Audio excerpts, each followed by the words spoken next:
What is up? What is up? How's it going, everyone? Can everyone hear me? Can anyone hear me? Make sure everybody can hear me before I even start anything. Put the mute up. I want to make sure people can hear me. Let me know in the chats. Can you hear me? In the back and backstage, can you hear me? Just wave. Just say yes. Okay. That's what happened last time. So I'll make sure JT says loud and clear. Um, I had this whole plan for an introduction, and you guys know what the internet does. You know what I mean? It can't be a big Herm, any kind of big Herm show without something getting messed up internetly. I think I do something to the Matrix or something like that. I kind of did that on Sunday, and that whole Instagram thing, that's probably my fault. So, so happy new comic book day, everyone. Happy Whiplash Wednesday. It's like Christmas Day every day for us, every week, and we get it 2 times this week. We get it for us comic book fans. We get it today, and then we get the actual Christmas on Saturday. For those who celebrate it, Merry Christmas. For those who don't, Happy Holidays. I hope everyone's having a fantastic holiday. This is the launch of our new show. Let's talk about it remastered. Uh, what else can I say? I'm kind of excited about you know the new show. We're gonna have my man Phable and Missing Link on here in a second, but I kind of like wanted to really talk about this show. Let's talk about it was an original show I had before. I used to do that with TM on Sundays. Thought with everything that happened, uh, with Sam, rest in peace, amen. And I didn't know what else to do on Whiplash Wednesday. I didn't know where to go, the direction I was going for the show on Wednesday. I wasn't sure. I was ready to exit Whiplash Wednesday, to be honest with you, not to be dramatic, but that those thoughts were in my head. And then somehow Manny can't do the prime time show anymore. So he stepped out of the prime time show. We still have him on Whiplash Wednesday, sometimes dropping videos. So I'm glad that he's not completely out of Whiplash Wednesdays. But something happened, and then I don't know, with the talks and everything, we thought it was a good idea for me, who I actually out of the Bad Batch group, I was the first one to have a show on Wednesday consistently. So might as well have me on prime time, and it was like a no brainer. And then since Sunday, you know what I mean, that show goes so fast. 6 p.m. on Sundays, the hashtag Blame Favorite Show tonight comes on. Uh, we always talk about, man, if only we had more time. If only we had more time. You know what I'm saying? So we thought in our heads, why not? Here we go. Closing out Whiplash Wednesdays. Myself, my man, hashtag blame Fable. We all like blaming him. And Missing Link, who like he was always missing. He was over here. He was over there. He was over there. You know where you couldn't know where he was. You couldn't find him wherever he went. So we finally found him. We dragged him. You know what I mean? Stop hanging out with Carmen Sandiego and Waldo. Where's Waldo? You know what I mean? Let those guys go over there. Always with the bid. You guys know me. So yeah. So we figure let's do a prime time together. You know what I'm saying? So without further ado, I'm just gonna bring those guys in. So that's what we thought prime time. Whiplash Wednesday. Why not have us close it out? Without further ado, I'm gonna bring the guys in. I'm gonna bring the first guy in. He actually had a show just earlier, so might be the busiest man on Whiplash Wednesday now. I don't know. He went from missing everywhere to having a gazillion shows. You know what I'm saying? So welcome to Whiplash Wednesday prime time. Missing Link Station, man. How you doing, bro? Jason, I'm good. I'm good. I'm glad to be here, man. I'm excited.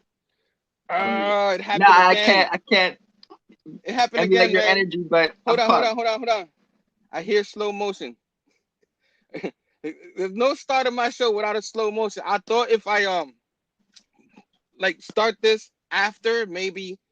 So I'm gonna pull out real quick, do All your right, introduction, all tell us right. what you gotta say, and then I'm gonna come back and then we bring in our other homeboy in here, right? So I'll be Gotcha, right back. gotcha. Hi, hey guys. It's me, Missing Link. Yeah. But this show is just the greatest end cap. Pretty much, we have so much fun on Sundays, and we always think that 2 hours is enough time, but somehow it just skates right by. So it's essentially a continuation of that energy that we're trying to bring Sunday. So we start off the week with good energy, got midway point energy, finish off the week strong. And I'm not used to talking on stream by myself, so yeah. How are you guys doing? I'm back. I'm back. Can you hear me? Yeah, I can hear you. I can hear you. yeah. I was like, oh man, I gotta do this quick. No, that was quicker than I expected. Sorry. This is probably an ongoing thing for me until I can get my laptop, for future shows in the new year. I'm gonna work on that and all that. So without further ado, we're gonna bring in our guy. So this guy was a guy who had an awesome show on Wednesdays. You know what I'm saying? At some point, sometimes he started Whiplash Wednesday, and then we all like to blame him and stuff. You know what I mean? He always shows the comic books like variants, awesome variants, and we all like, I want that. And then we go to the store and we spend more money, and then our wallets hate this guy. You know what I mean? That's pretty much what it is. So he created the #Blame Phable show that happened on Whiplash Wednesdays, 1:00, usually 1:30. I think it was 1:30. So with ourselves, as we end up being with him on Whiplash Wednesday on that show, was a lot of fun. People have fun, but things happen. He couldn't make it no more, at least at that time slot. So we said, well, he had an exit. We had an awesome show. But we never said he could never come back. You know what I'm saying? We never said that. You know what I mean? There's a possibility, and why not in this opportunity on primetime on Wednesday on Whiplash Wednesday, but to bring in our guy, which I'm bringing in right now, the fabulous one. You know what I'm saying? Back on Whiplash Wednesday, here with us, Station, brother. What's going on? Station, what is going on, fellas? What is up, man? I'm so excited because, like we were saying earlier, Sundays not long enough, so we got an extension to that show, kinda. You know what I mean? Yeah, man. On Whiplash Wednesday, how you doing, brother? What's your part of the story here? What would you like to tell us? Man, I'm just pumped to be here. It is amazing. The journey we've been through. We had that show like you. Oh, an awesome intro, by the way. Thank you. Yeah. That was too kind. But we had a good show going on Wednesday afternoons, and it was kind of crazy because it was a Wednesday afternoon. Everybody's working, right? And people would just come to the show and hang out with us every Wednesday, and it was like so cool and so fun. And things happen, life happens. Cut it short, it was one of the most heartbreaking things I had to do this year. But fortune smiled on us, and we got to come on Sundays. And Sundays have been phenomenal. I mean, you guys are some of the best dudes I could ever do a show with. Our guests have been great. And of course, we're like, man, 2 hours is just not enough, just not enough. So come Wednesday, like you said, Manny had kind of the same situation I have. He has to go do things. Life happens. And man, it opened up a spot. And I'm back, guys. I'm back on Whiplash Wednesday. And with the two best homies on the show that I do on Sundays, I mean, I couldn't ask for a better comeback right here. So, man, thank you, Big Herm. Thank you, Stef. Love you guys, man. Can't wait to see the shenanigans we get into. Don't call it a comeback. I've been at it for years. Yeah, I'm pretty excited. I'm gonna go to the chats real quick, because that's what we like to do. To go to the chats real quick, see who's on here. If I missed anybody, just say hi again, because people started talking, and after a while, it just doesn't let you go all the way up. But the first one that I can see is Eric the Stash the Rants. Station, brother. One of our bad batch, Peace Be Army, whatever you want to call us, Backlog Bros. What is that? I don't know, homies. Another one is TM Nerdy Station. Glad he could be on here. John Stout Station, brother. Thanks for being on here. Always appreciate. He's always everywhere. And always supporting us. Yeah. We appreciate that, man. Hardcore Station. What's going on, Bobby? We love you, brother. Um, ComicKings, Brandon. I blame Blake now more than I do Phable. I said blame Stef. Yeah. He made Brandon spend a lot of money. Zuni Station. Thanks for joining us. Of course, John Thomas up in here. You belong on Whiplash Wednesday, brother. Thank you. We all do. JT, I would say you belong on Whiplash Wednesday. Hope to see you soon, brother. Hopefully we can see you on future shows.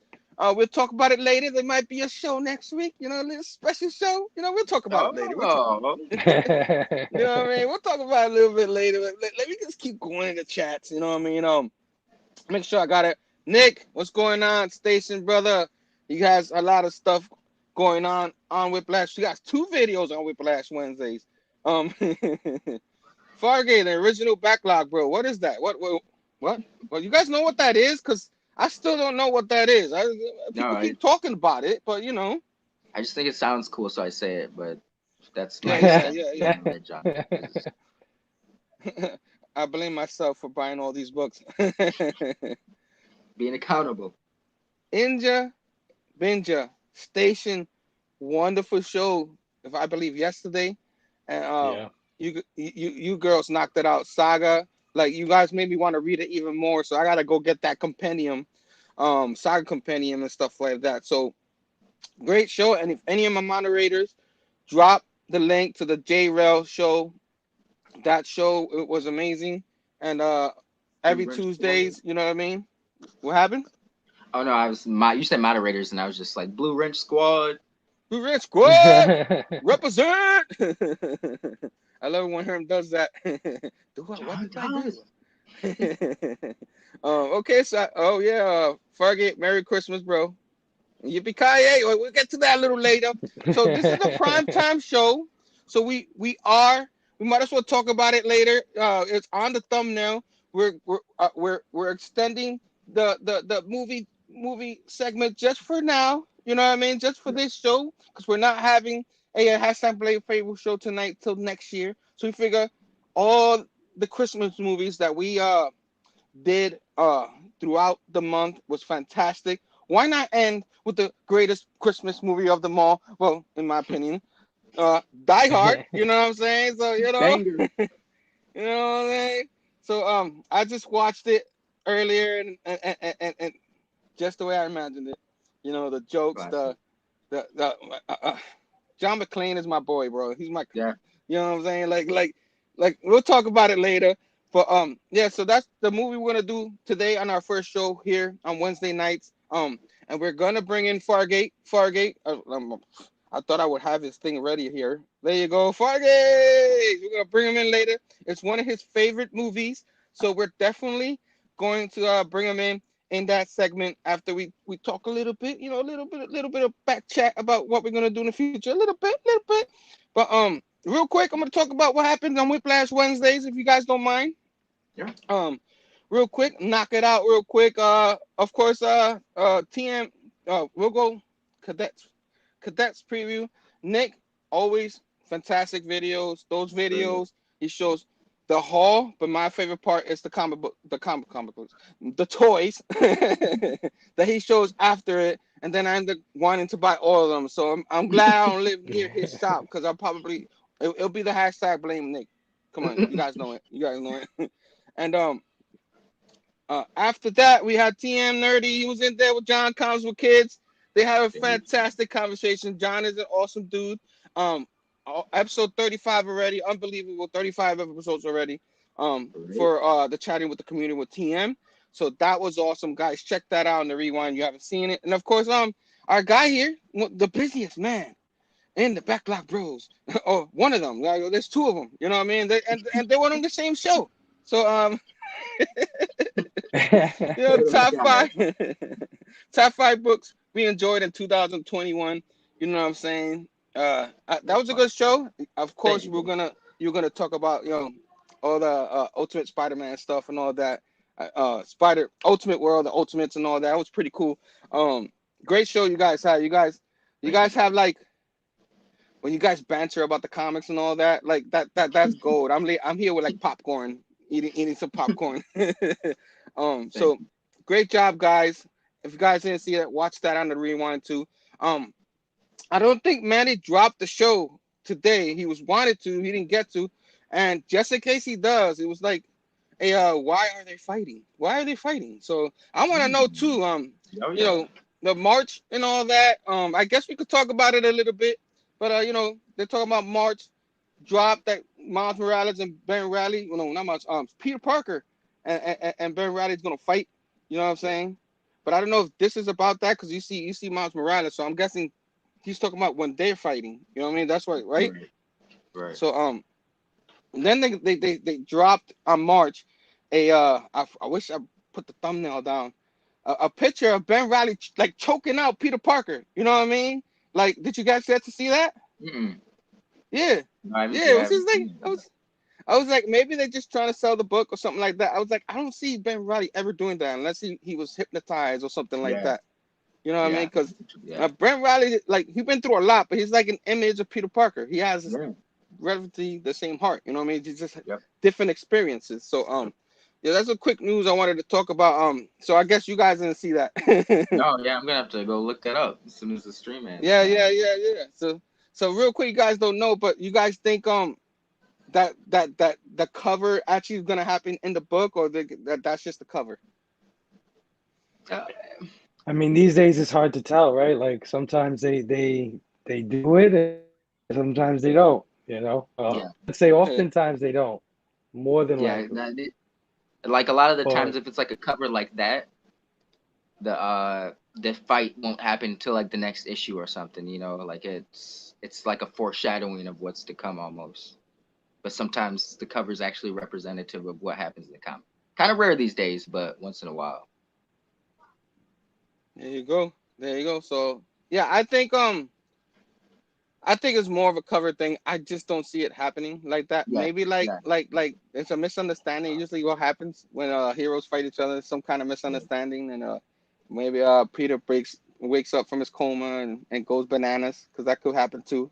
You know what I mean? Like, I've never been in a coma, so I don't know being a superhero. I'm not a superhero neither, so I don't know how it is to get attacked by radiation and then wake up. You might go mad. You know what I'm saying? Does Miles know that Riley's Spider-Man right now? I haven't read those issues. I'm kind of a little bit backlogged on that, whatever the backlog bro is. But yeah, I gotta catch up on my reading. That's what I'm gonna do in the next couple of weeks. Catch up on my Spider-Man reading, my Miles reading. So I have like those 3 or 4 books, 5 books stacked right there, ready for me to read. Yeah. So can never catch up to Spider-Man. Every time I try, I can't. Things are coming out every week. I'm like, oh my god. Yes. But I'm gonna push on. There's a lot of my Spider-Man. Yeah. I think he finally knows, because he did get that summons and stuff like that. So he knows there's something going on. So I can't wait to not go back. I went to read him to see what Miles thinks about it and stuff like that. So hopefully I could get that reading it, and I could get back to you guys on what I think about that, which is probably what we're gonna do on this show. We're gonna talk a lot about the comic books that we like to read recent. Since we talked about it, I might as well talk about that. I think I mentioned everybody already. I know Nick has a second show, but I thought I bought the thumbnail on here and I don't freaking see it. So Nick has a haul video he dropped too, and all the books you're gonna see in the Nick at Night when he reviews. Awesome review, one of the best out there right now. You're gonna see that tonight. So you're gonna see that on the rewind, and then you're gonna see that in the weekend. Usually Friday nights he does Nick at Night, right guys? Like Friday night, something like that. So yeah, so we'll continue on. Nick do that, but might as well get into what we're gonna do for the show. Like I was just talking about reading. My idea for a portion, the beginning will be introduction. We say hi to everybody and all that. My idea is reading the books. We love reading the books. It's it's part of our pop culture stuff, And I feel like it's time to go back and whatever our recent reads are. Like it could be like a month ago, like the X books. Maybe we all catch up on the X books, and then we want to 1 week want to talk about that. You know what I Okay. mean? Yeah.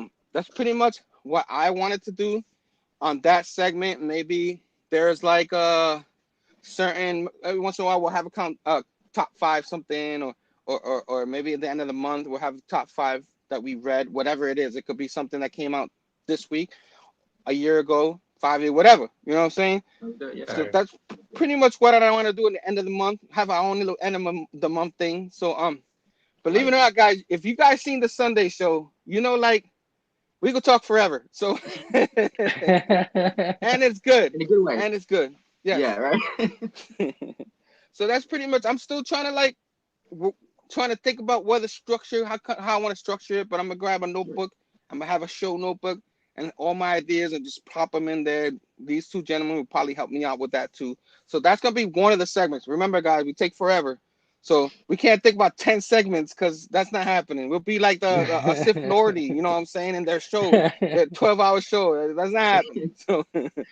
So so that's what we're gonna do. Of course, we just talk about movies. So Steph, you want to elaborate our ideas of what we're gonna do on this show when it contains to movies or that part of the yeah, absolutely. segment. So, you guys know on the Blame Fable Tonight show every Sunday at 6 p.m. Eastern, we do our movie segments, and we have so much fun with that. And there's a lot of stuff we want to get to that we're kind of extending that for this portion of the week. This week we're going to be doing movies because obviously we're not going to be doing the Blame Fable show on Sunday because it's falling like the day after holidays, and we want you guys to have some time, some family time with your loved ones. But we're going to be doing movies and shows on this segment. So like, eventually we want to get to Battlestar Galactica, Angel, Buffy, a bunch of like shows that need to be. I mean, people know about Angel and Buffy, but stuff like Battlestar Galactica, while respected, is kind of slept on. So we want to put more exposures on things like that, beyond movies and stuff like that. So yeah, still like Herm said, still trying to figure out the structure of things and still evolving. But yeah, just to give you guys an idea, Yeah, we got a lot. Yeah, so we're gonna try to figure out. We're gonna like test out an episode, see how we go. If we knock that out quick, maybe we'll do 2 episodes. Whatever we decide to do, maybe we'll do two at a time. And we don't want to overload ourselves, but we don't want to like we do an episode done. Next segment, you know what I mean? So so we're gonna test that out. This is our test out period. We kind of have the Sunday show down packed. You know what I mean? With the news and all that stuff is gonna stay on Sunday, mostly news and all that, unless there's something big that happens. That happens a lot. Sometimes we talk about the news on Sunday night, and then Monday morning something happens. You know what I mean? It's like, what the hell? Then we have to talk about it. So if that happens, we'll definitely talk about that in this show. So yes. So I got a lot of people seeing my logo in the top. Kind of didn't work out, so I took it out. But there's a reason why there's books, a TV. And then the third one, which we're still working on too, but we don't know exactly where the structure is. But Phable, that segment would be your baby. You know what I mean? We're still gonna be a part of that segment. Steph loves his video games too. You guys can talk your butts off on this on that stuff, and myself. So what you have any idea for that yet, or are you still thinking about it? I'm still planning it. I'm not too 100% sure what I want to do because video games, I mean, I can't possibly play a video game and then come here and talk about it because, they take hours, days, Sometimes you could be playing one game for a month, but how much time you have on your hands. So can't be something like that, but it might be something about like highlighting certain games, highlighting certain companies, just something that's game related. At one time we were doing a show and tell, and I started showing strategy guides. You remember the old school strategy guides? I started showing those off, and people were just like, "Wow, what?" I guess I was showing games that they really loved and grew up with. So I was like, you know what? Maybe I could keep doing something like that. But I'm still thinking about how I want to approach it, because it's a lot of research too. Yeah. I Yeah, remember a lot of yeah, stuff, but I got to get a lot of details too. yeah. Tonight's show and tell, I'll probably kick something off and see how it goes. Yes, yes. I remember you showing some of those books, and there might be games that people love that they forgot about a long time ago, and then you bring it out Right. to them again. That nostalgia hits them. Oh, I remember that.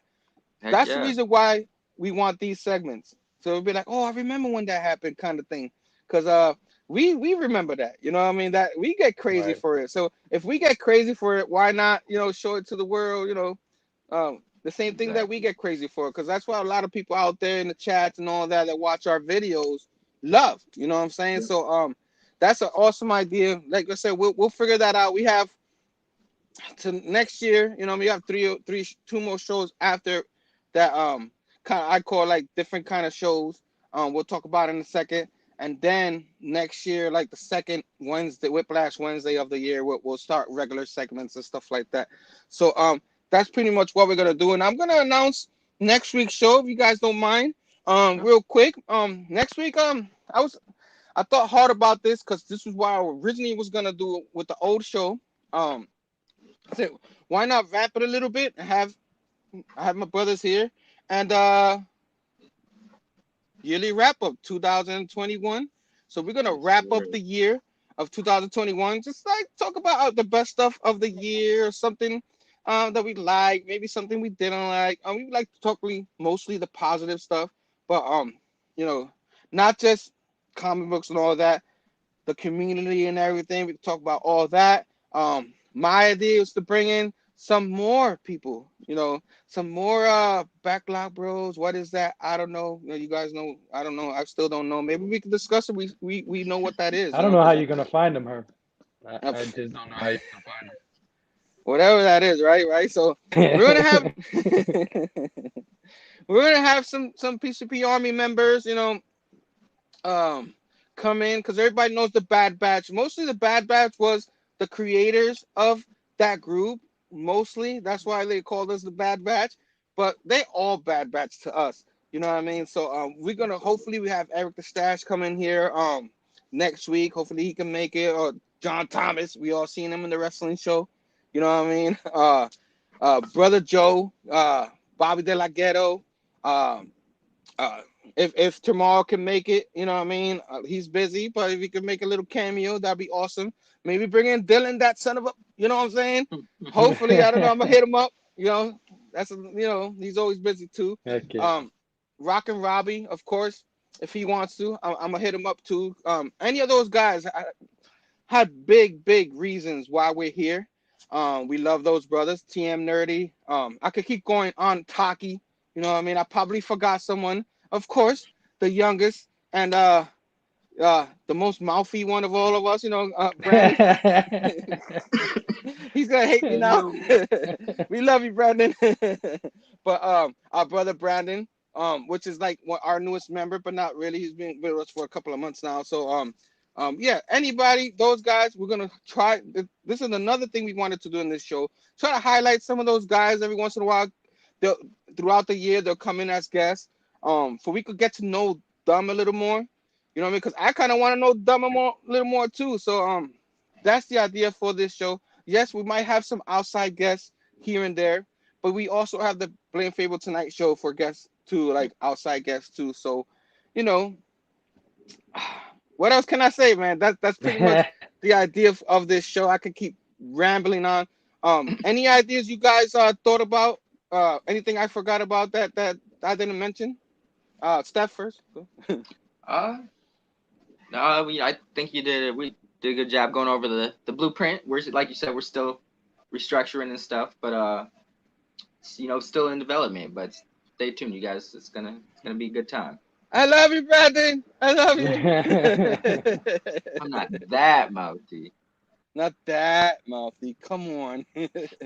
And we probably gonna have some more not this show, but my whole video. Lately I've been having him on there. I hear that people like our occasional banter.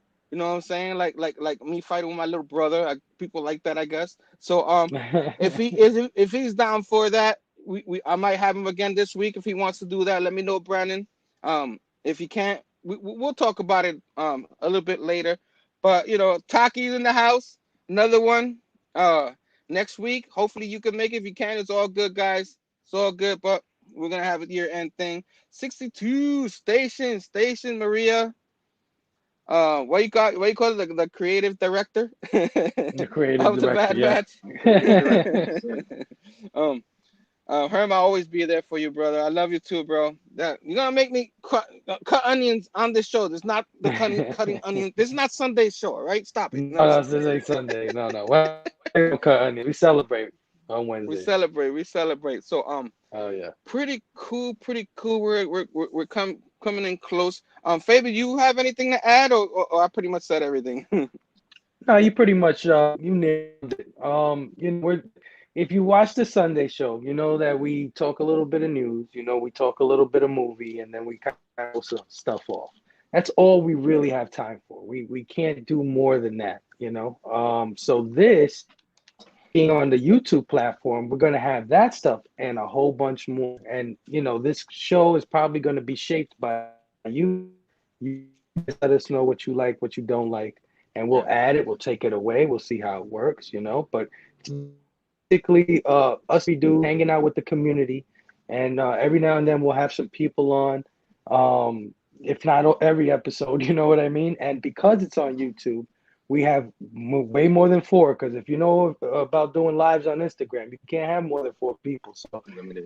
sometimes that's cool, and that's cool for Instagram, right? But here we get to have a lot more people, to have a lot more graphics and things like that. So we're going to take full advantage of that. But it's, like Herm said and Stef says, still in development. So just stay tuned, man. Come hang out with us, man. Every Wednesday, man. Hang out with us.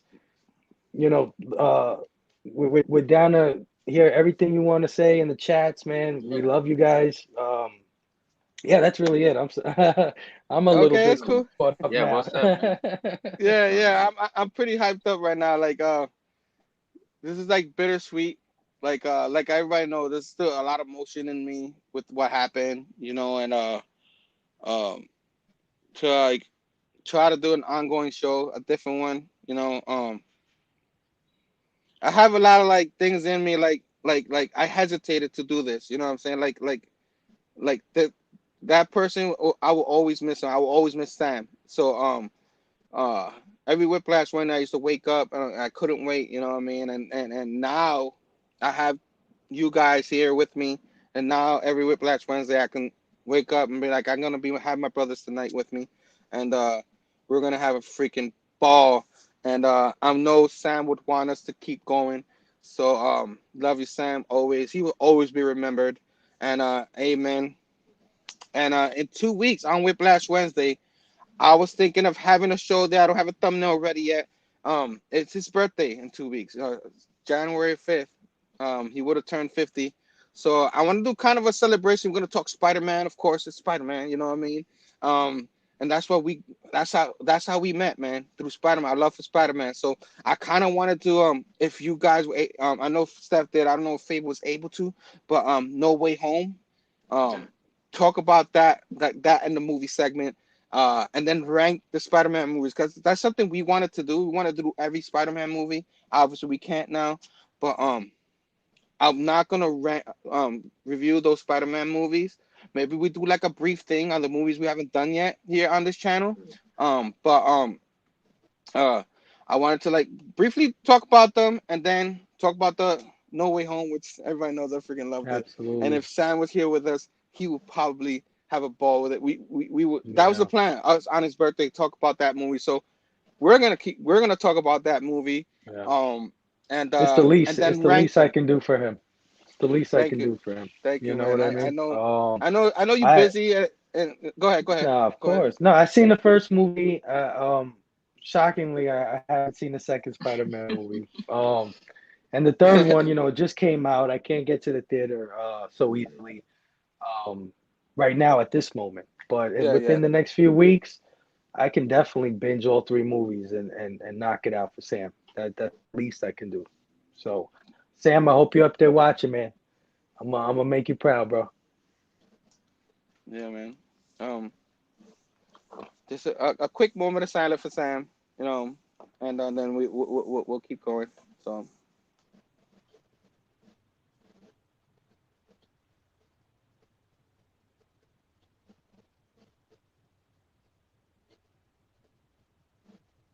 Love you, brother. So wow, I get my emotions back up because a little emotional for me. Yes, rest in peace, Sam. We still love Sam, man. He's still in our hearts. January 5th, Spider Sam Day. Yeah, yeah, that's pretty much what's gonna be. Y'all making Sam proud. Yeah. Thanks, guys. Roscoe Station, man. We know we love you, bro. Maybe we'll have him on a future show if he ever can. Heck yeah. I want to wrap my arms around the whole chat and give you a big hug. Ah, Bobby, Bobby, not so hardcore station there. Brother Joe, I didn't get to do that earlier. So, Joe. station, brother Joe. Anybody who joined us, thanks for joining us. Like Taqi, I think I said hi to him earlier too. We appreciate all of you guys. That kind of threw me off the whole conversation earlier, but I'm back. So yeah, so guys, that's that the show's gonna be. We just talk about it, the three segments, like three amigo segments. You know what I mean? So yeah, so this week, did I say I announced everything? Okay, we're gonna talk Die Hard. You know what I mean? We did all the Christmas movies. So I'm pretty excited. To bring in Fargate. Hopefully he's listening and he's backstage. He was backstage for a while. But Yeah. Poor guy. before we bring him in, Steph, do you have anything? Start off this segment for us, the movie segment. Let's go. We are doing the ultimate action-packed blockbuster classic. Came out one of the greatest years, 1988. Directed by John McTiernan. I probably butchered his last name, so I apologize. But Die Hard, classic. It pretty much put Bruce Willis on the map as like a one-man action team. You know, that action star. Definitely redefined what the action star was for like the 90s. You know, so yeah, I can't wait to dive into this one. Yes, yes. So without further ado, let's bring in my other co-host from the Amazing Collected Edition show, our monthly show, which we're having on, I think the 13th of January is that Monday. He probably knows the day more than I do. Bring him in, our guy Fargate Station. What's going on, man? Yippee-yay, yippee-ki-yay, mother. You know what? So, since it's prime time, and most of the kids should be sleeping, right now. For this segment, we can swear. But just Right. keep it respectful. Like Right. throwing F-bombs every sentence, that's not cute neither. You know what I'm saying? We're But going to do the Hans Gruber version where he does yippee-ki-yay, muddafa. He so doesn't quite pronounce it. yeah, so real quick, I'm gonna throw him on top of there since it's his favorite movie. Yeah, man. So go ahead, Steph. No, I was just gonna say I'll be right back in a second. Bathroom Okay. real quick. Okay. Bio So break. quick break, guys. So See you later. No, I'm saying. I just, FYI, if you don't mind, I just wanted to throw out there that I don't know if you want to share this screen, but something I don't think a lot of people may know is Die Hard is actually based on a book called Nothing Lasts Forever by Roderick Thorpe. Just, I thought I'd throw that out there. And what's interesting is, well, in the book version, it's father and daughter, not husband and wife.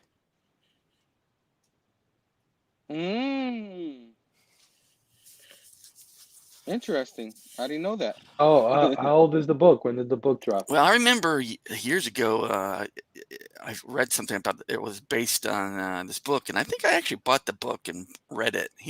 Roderick Thorpe has written a lot of books, but I came across one where they based the movie on this book, and obviously they changed things, but I thought that would be a little interesting tidbit to throw it out there. Nice. Because they, in the book, it says it's retired NYPD detective Joe Leland visiting a 40-story office headquarters of the Claxon Oil Corporation. And he says his daughter, Stephanie Leland Gennaro, works there. So it's father-daughter instead of husband and wife like in the movie. And it's the Nakatomi Plaza, not the... So they made changes, obviously. Yeah. Anyway. All right. All right. So I think awesome. Thanks for. I didn't even know it was based on a book. Like, look at that. Something I knew. Oh wow, yeah. You know what I'm saying? Wow. Pretty amazing. I put Stef because his segment back in the spot. So yeah, Stef. So what year did this movie? This movie came out in 1988. Yep. December. Yeah. So was it came out Christmas? Yep, I believe so. Oh snap! Look, there you go. Like people say, oh, it came out in December, and it's a Christmas Eve. The movie takes place at Christmas Eve, and you know, and how else could you love, you know, a Christmas Eve movie? You know, we get all the nice ones and all that, but this is an action movie, Christmas movie. It deserves to be in here. Just because it's action doesn't mean it's not a Christmas movie. You know what I'm saying? That's all I'm saying. You know what I mean? No, I agree. I agree. You know what I mean? Nice to get a little change of pace. Yeah. Pace. No, it's all good. It's all good. Phable, you got anything to say about how you feel about this movie, this Christmas movie? Did you always feel that way, or you not feel that way, or you're in the minority with it? No, guys, for sure. This settles a debate of all time with this movie. This movie is absolutely 100% a Christmas movie, no doubt about it. You know, it's like he said, it's Christmas Eve. He's at a Christmas party. He's trying to see his kids for Christmas. You know what I mean? And the movie ends with a Christmas song. This movie is a Christmas movie. Let it snow, let it snow, let it snow. I just love it. I love it because you know, his wife went from for a quick story in the beginning. His wife like separated from him and went to he's in New York cop. He went all, you know, she moved all the way over to Los Angeles. You know what I mean? And got a job there. So the reason why he was on a plane and traveling to Los Angeles to see his family. And it was so funny just seeing him travel through the airport, the things he was going through when he got there. You know what I mean? He's walking down the aisle and like he doesn't see any of his family, right? He sees a girl just go crazy over this dude and starts and they start kissing in front of him and all that. She jumps on him. He's like, you know what I mean? Like you can tell the New Yorker in him was in him, you know, that grumpy New Yorker kind of stuff. Of course, the guy he talked about in the plane. You know what I'm saying? Big fist with the toes. Trust me, I've been doing this for 9 years. Yeah. Right. And then he comes back to him when he sees the gun and he goes, I'm a cop. Trust me, I've been doing this for 11 years. Yeah. He's like looking at him like, oh, okay. Fist with your toes, okay. Yeah. Then like he goes and he gets picked up by a limousine driver. I forgot his name in the movie. You remember his name? Argyle? Argyle, yeah. Argyle, yeah. And that dude was good. That dude, we'll talk. Yeah. We will just talk about it now. Like I like how he picks him up and he's all chatty and stuff like that. And he's kind of figuring him out as they drive to the building. The Nakatori building, as they call it in the movie, you know, which is the Fox building or something like that now, which is like a lot of people, you know, didn't realize that that's actually the name of the building, like from the movie, you know, but it's not actually the name of the building in real life. You know what I mean? But so that building, which I have the background here, everybody saw the background. You were gonna say something, Stef? Oh no. No, it's just... Yeah. So that. My bad. Let's be the bit now. Oh. Argyle. That's the name of the. Yeah. Yeah. So he's there like giving them crap and all that, and like yo, you guys divorced? Kind of thing like that. He's like, man, you ask a lot of questions. Yeah, And he keeps on saying, "You're very smart, Argyle. Very Yeah, smart." yeah, you're very When he smart. says, "Oh, you thought you'd come out here and fail, and then she'd come crawling back to you or something." He goes, "You're very smart, Argyle." It's like basically telling him to shut the f up. Yeah. So so I love that dynamic with that kid, and throughout the movie, like John McClane's in trouble, and he's like, he was hoping he heard the gunshots, in the building when the gunshots happened. He's like, oh, he probably called the cops. No, he's in Cut the to a back scene. seat of his limo, Taken. listening to music next to the bear. He's like, no, yeah, maybe like he was in the backseat caking while the terrorists are taking over the building. Well, what's funny He's is no one has cell phones in '88. He had the car phone, but not very many people had that. Right? No, yeah, that was definitely. So it's like, yeah. So that pretty much, if anybody see this movie, they'll probably be like, just use your cell phone. There was no cell phone, exactly. You know what I mean? What I mean? So, another thing to speaking on something that kind of was dated was when he's in the airport and he's at like the bar or whatever, the little sitting area, he like lights up a cigarette in the midst of people. I'm like, man, how far we've come, man. You can't even smoke indoors now, and like he's just lighting up next to good old days when we could just fire up one in the airport. Right. Now you can't do nothing. Right. No fun. Yeah, so I just wanted to highlight that kid, that he was awesome in the movie. Like, he had this small role, but just they kept showing him he's still in the car. Just, I was like, oh God, come on, help out. None the wiser. Yeah, McClane says, can we play something? Start playing whatever the rap song was. He goes, can we have some Christmas music? He goes, this is Christmas music. What was the song he was playing? Anybody know? I don't even remember. I think it was Run DMC. You're right. I just forgot what song it is. The name, yeah. Yeah, because the movie took part in '88. All that was happening in '88. I mean, my wife just pointed out when I was watching it, because she watched most of it with me. The hairstyle of the wife. You know what I mean? Oh yeah. Oh yeah. That was definitely dated. Bar floozy. Her outfit, big everything. Hair. Yeah, big hair. Yeah. The shoulder pads going. Yeah. I didn't know till after, so I got a little older, that building they went to was a brand new building. They were still constructing. They were still under construction, legit under construction. Wow. Yeah. So that's while they were filming, they used it for the film. Yeah. Yeah. So while they were filming, They didn't use no special effects. They used real buildings and real stunts, and I don't think they used any computer animation. The real floor. So they were allowed to mess up that floor. They blew real stuff up. Yeah. So they paid for everything because they were still building that building. That's pretty amazing. I think it opened in '86 or '85 or something like that. So wow. Yeah. So I did not know that. Yeah. See, practical effects go a long way, people.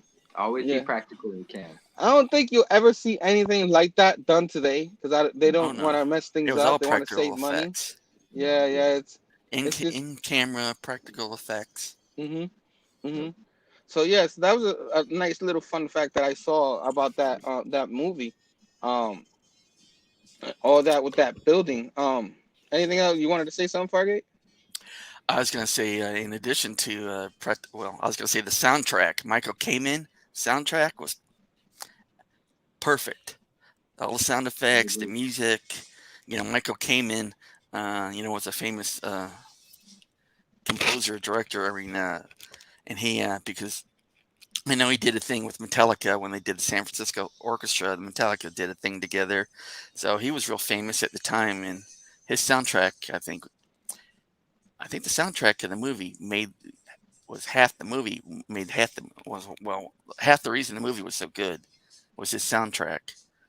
Yeah, the music always a big part of movies like that.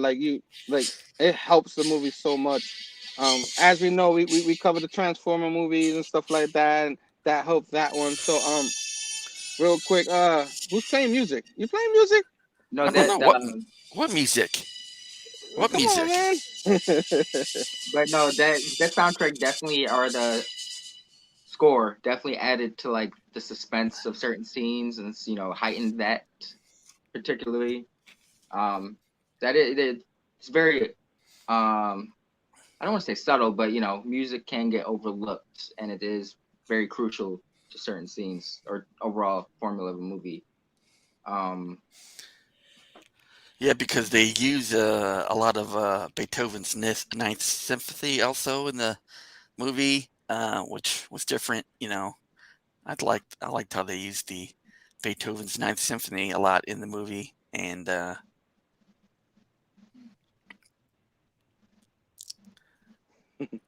yeah.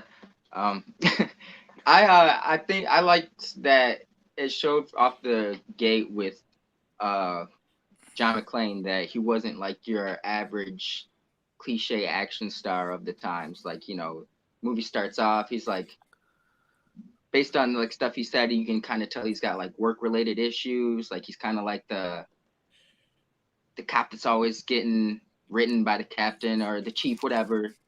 He's got marital issues.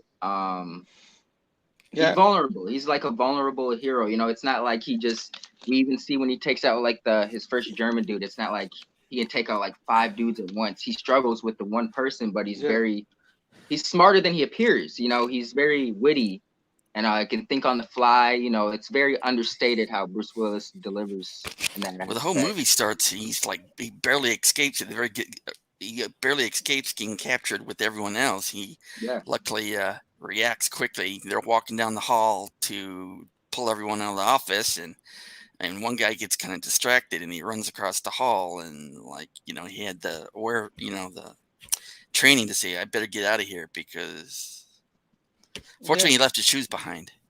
Yeah. I mean, you saw like I have a lot of clips of the scenes. You saw there was like different ways for him to go around the building, and this is one of the scenes like early on with the flashlight when of course go through the vents. You know what I mean? I know what a TV dinner feels like. And that pretty much gave it away by him using the flashlight. He saw because he was trying to go down there with the machine gun. You know what I mean? Which I have that scene too. No, not that one. I'm gonna do that one later. And then like the scene of how I have now I have a machine gun. Ho ho ho. That was a great scene because it's not like he was going Rambo style where he's just gonna try to take out them all in one spot, or like he had to be methodical and he introduced an element of fear to them in that particular scene because the terrorists think they've got everything under control. Then all of a sudden they see one of their guys dead, and with a message across his chest, like threw him off guard. That might have been a little too cocky, though. I don't know if I would have done that. It's like, oh yeah, that's tell the terrorists I'm here. He's pulling the rug off from under their feet, like trying to keep them on their toes. Well, like they thought he wanted everything. He kind of wanted to let them know he was there. Like you guys don't know where I'm coming from. Like I know it's a movie, but in reality, do you really want to do that? He also wanted to get some information. I think he also wanted to get some information because he puts him in the elevator and jumps on top of the elevator and presses the button to go down. So they will see and start blabbing about, hey, what's going on, and start talking about stuff. And he's writing down the names of people and what they're talking about. So it was also kind of I think the real reason he did it was to, get information from them, But that's why I was saying that he's like very methodical and smarter and wittier than he appears to be. Like he was trying to instill fear, but at the same time, he was trying to gather information on them. Like, he's trying to introduce an element of surprise that they weren't ready for and picked up on certain things when they let their guard down. So, but I agree. Definitely agree. Yeah. So of course, we're probably gonna jump around anyway. I have these clips right here. By our creative director. Thank you very much, Maria. She's the one that set me up with these. And of course, we had this thanks for the advice when the guy's like, "You should have just killed me." That was the scene before the elevator scene, if I remember. But he came in, "Don't shoot me," and then like the other guy came, started shooting, and then like he goes on top of the table and it's like, "You should have just shot me," and then boom. He shoots him. Thanks for your He's like, your "Thanks." advice. You know. Yeah, And I love that scene. That scene was fantastic. Like I said, I have plenty of scenes. You got this scene right here where he's like, "Welcome to the party, pal." um, right. and was this one when he threw, like, he was getting the emergency call when he had the emergency call to the That uh was earlier. When he was that was, at the very yeah. beginning, he was up there in the part that was being constructed and called 911, and the fire trucks were showing up, and then they No, called the fire.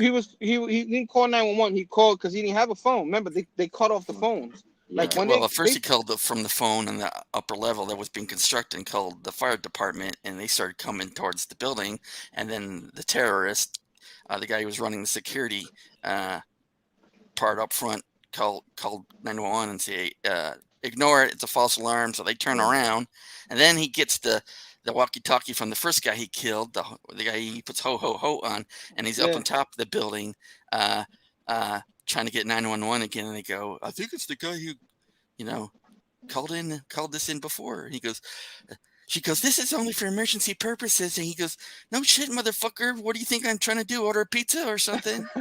Yeah. That's one of my favorite lines. And it's like, try to order a pizza. You love John McClane, that whole thing. And real quick, like I'm going through these thumbnails and stuff like that before we get to our favorite line of the movie. I love the what was I say? I love the actor that played the villain in this. Alan Rickman. Yes, He yeah. played Hans. Yeah. And his everybody buddy Alexander Goodenough is Carl. Yeah, Alexander we'll get Goodenough there was in a a second. famous ballet dancer. Did you guys know that? Who? Did not. Alexander Goodenough, who played Carl, Group of Sick Men. He was I believe he was a famous ballet dancer or something. Wow. So it was like his first major role in the movie, I think. That's a weird stretch. All right, we'll get to From Carl in ballet a minute. dancer to Carl Winslow. Yeah, right. He's a right? Russian It's American funny ballet you say dancer. his name is Kyle, and then on the show his name is Carl Winslow. So it's like everybody said that's the guy from the movie, you know? Same universe. Yeah, same universe. But Alan Rickman, who's a lot of people know as Professor Snape in Harry Potter, and he played a lot more awesome. He was an awesome actor. Rest in peace. We lost him a few years ago.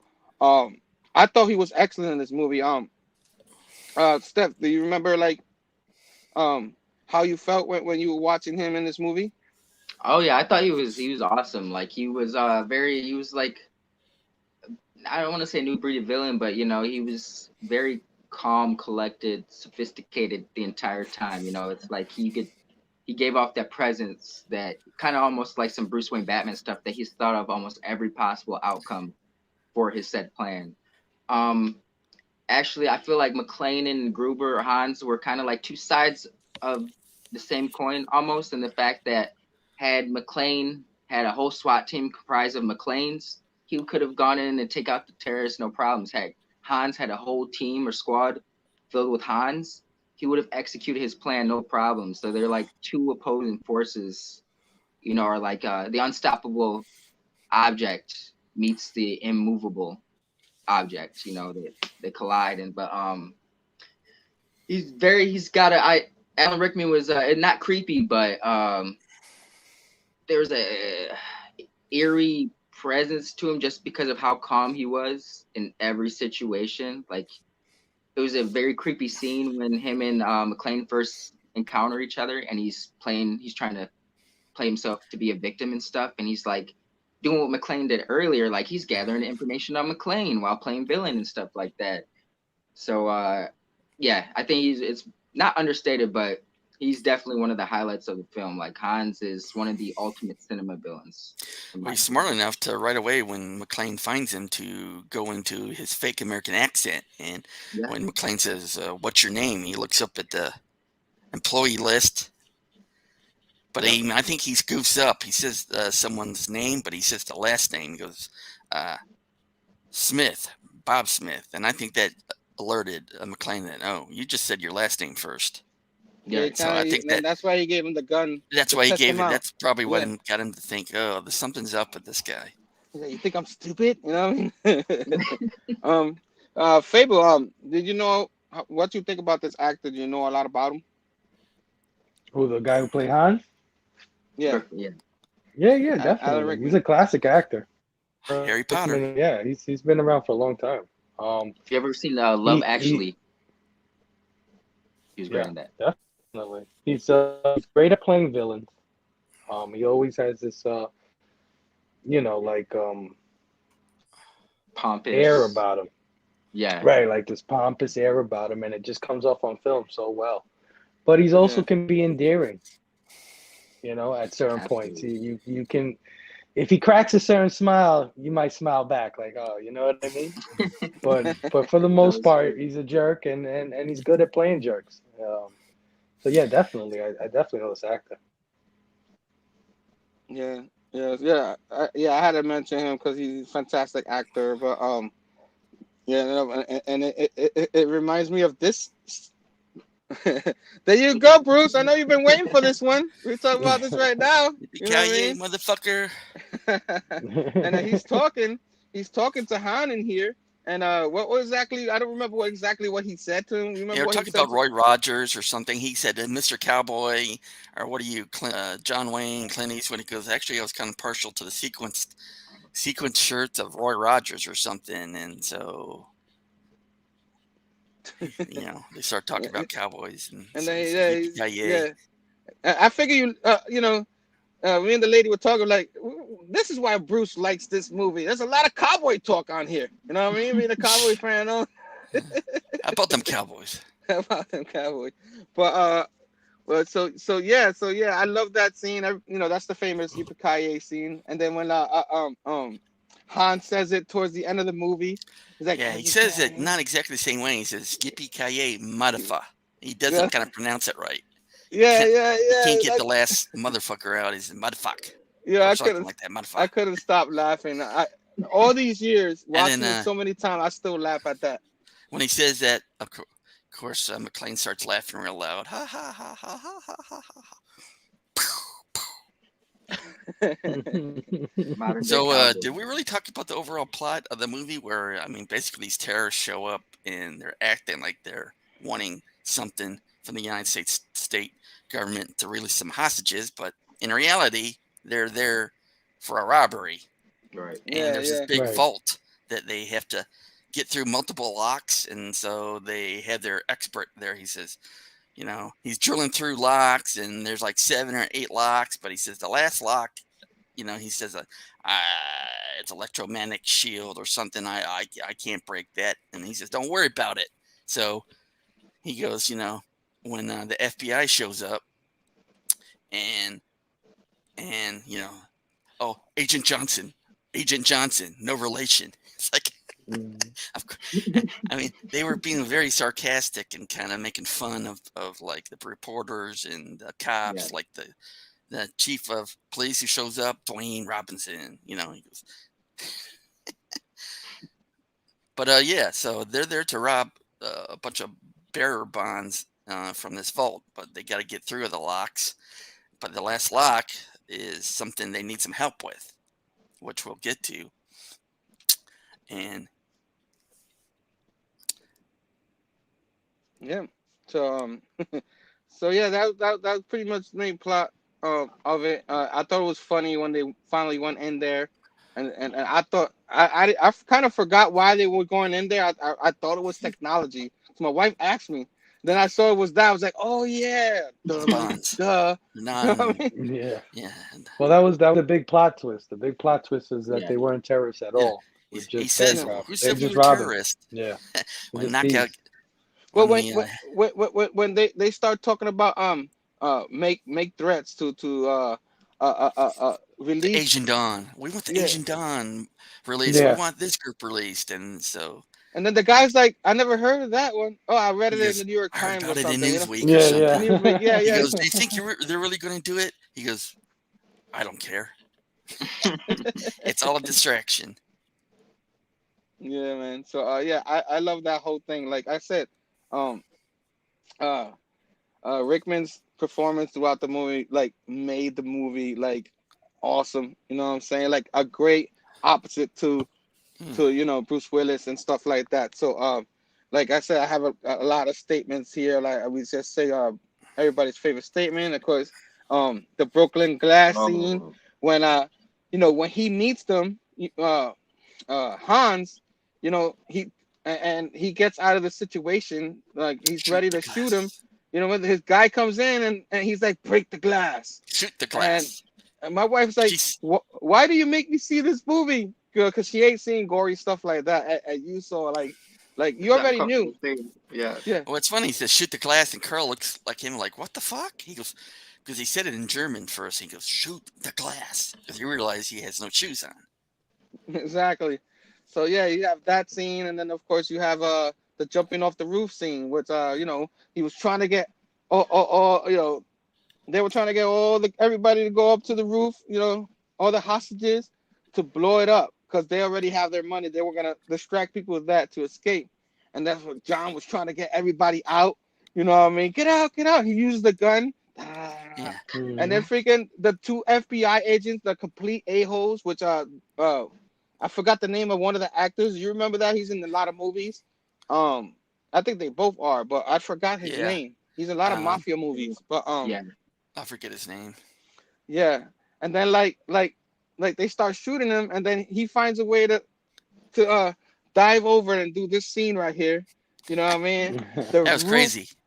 Yeah, the roof blows up, and those idiots blow up with them. I was like, I guess they'll need a couple more FBI agents. Yeah. I like when the agent was like, they were riding the helicopter. He was like, woohoo! He was like, just like Saigon, eh? He was like, I was in middle school, dickhead. yeah. I love that Mclean was just always kind of getting by the skin of his teeth in this movie, and he'd like have a second for like a breather, have to reacclimate himself, get right back up, and get on the grind because it's like the SWAT team wasn't doing anything. I mean, you hit the nail on the head with him. Right. Oh, you hit the nail on the head with him. Is like John McClane is not your average action star.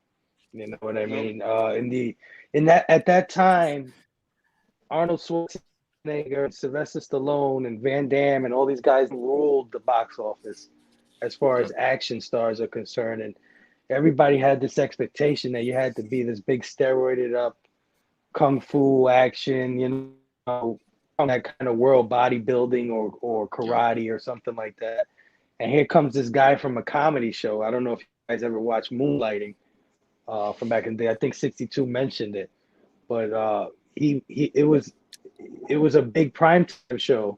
I think it was on ABC, and it was a comedy. It was a love comedy, Oh wow! So yeah, to see him transition into being an action star, much like what's his name, Michael Keaton did in Batman.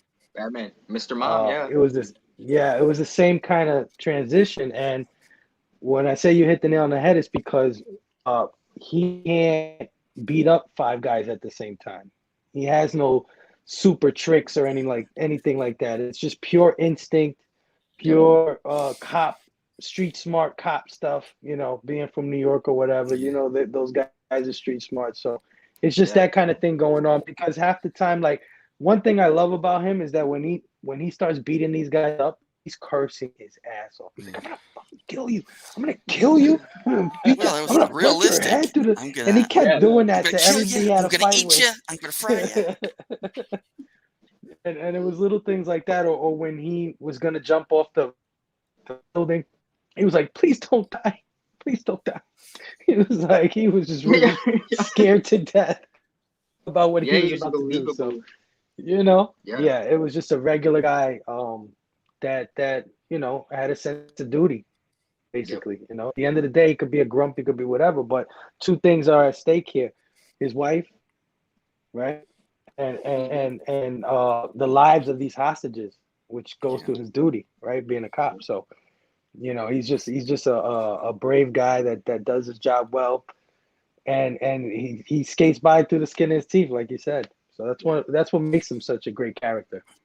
Oh yeah. What's up, Yeah. One of my favorite scenes is the guy I forgot his name. The actor that his brother died, so he's mad. He wants to kill him the whole time. whole time. Alexander Goodenough. Oh yeah. Yeah, great Long actor. time. And he comes out, he's pissed, he's smashing things, and his I want blood. McLean's wife's like, oh man, and the Only Predator's one wife, person can make someone that mad. He's Yeah. still alive, John. John, that Yeah. made me She laugh. realizes he's still alive because he's so upset. Yeah, I and then love like, go ahead, yeah, go. the bit between the Winslow and the police chief, the principal from Breakfast Club. He's Yeah, such an I know. incompetent guy, police chief, but somehow it's like it reminded me of Pootie Tang, where that bit where it's like the guy was constantly repeating what the other guy would say, like, "Man, it's hot out here today." A few seconds later, "Man, it's hot out here today." Like there was one point where He's just looking at him like, I just said that. Winslow was like, they're doing something, and the chief's just kind of like, They're shooting the lights. "Yeah, they're shooting the lights," and Winslow's like, And then "Oh the guy my God, repeats right man, after him, like, "They're shooting the lights," and he just rolls his eyes like, I just said They that. they really did Yeah, not right. like they did not like the police in this movie. Only Carl Winslow got away because all the rest of the cops, from the FBI to the regular cops, Some of the they're all stuff, like the punched. SWAT team running up the hill and the guy like catching his hand on a rose thorn, like ow, ow. It's like, really? Yeah. What made you think of that? You're kind of making fun of the SWAT team. Yeah, it Or was the almost like, terrorist who's waiting for the SWAT team to show up, and he's at the candy bar, and he says, "Oh, I'm gonna have a little snack," and grabs a candy bar. Right. He's eating a candy bar while he's waiting for the SWAT team to show up. it was like John McCain's like he keeps talking to Carl because he's like, what is going on? Because he's the hothead New York cop, you know what I mean? So there's always a rivalry between those cops. They say that LA cops are dummies, you know what I mean? So this is probably what you saw in this movie. Well, good thing they had walkie-talkies at least, since there's no cell phones. They could have that dialogue between Gruber and McClane throughout the movie. Yeah, but I love like we just talked about Carl. Like I love the whole thing with their relationship, how it built there, you know, and like when he thought he was gonna die, he's like, tell my wife, you know, I should have been more supportive with her whole move and stuff. And he's like, nah, man, you tell him.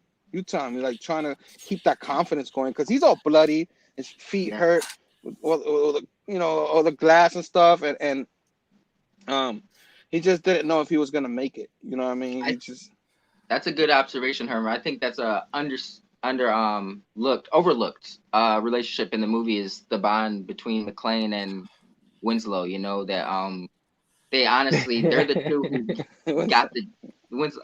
They're the two who got the job done at the end of the day. You know, like they're Easy, Carl. Well, Sergeant Powell. I forget his name, but he entered Sergeant Powell.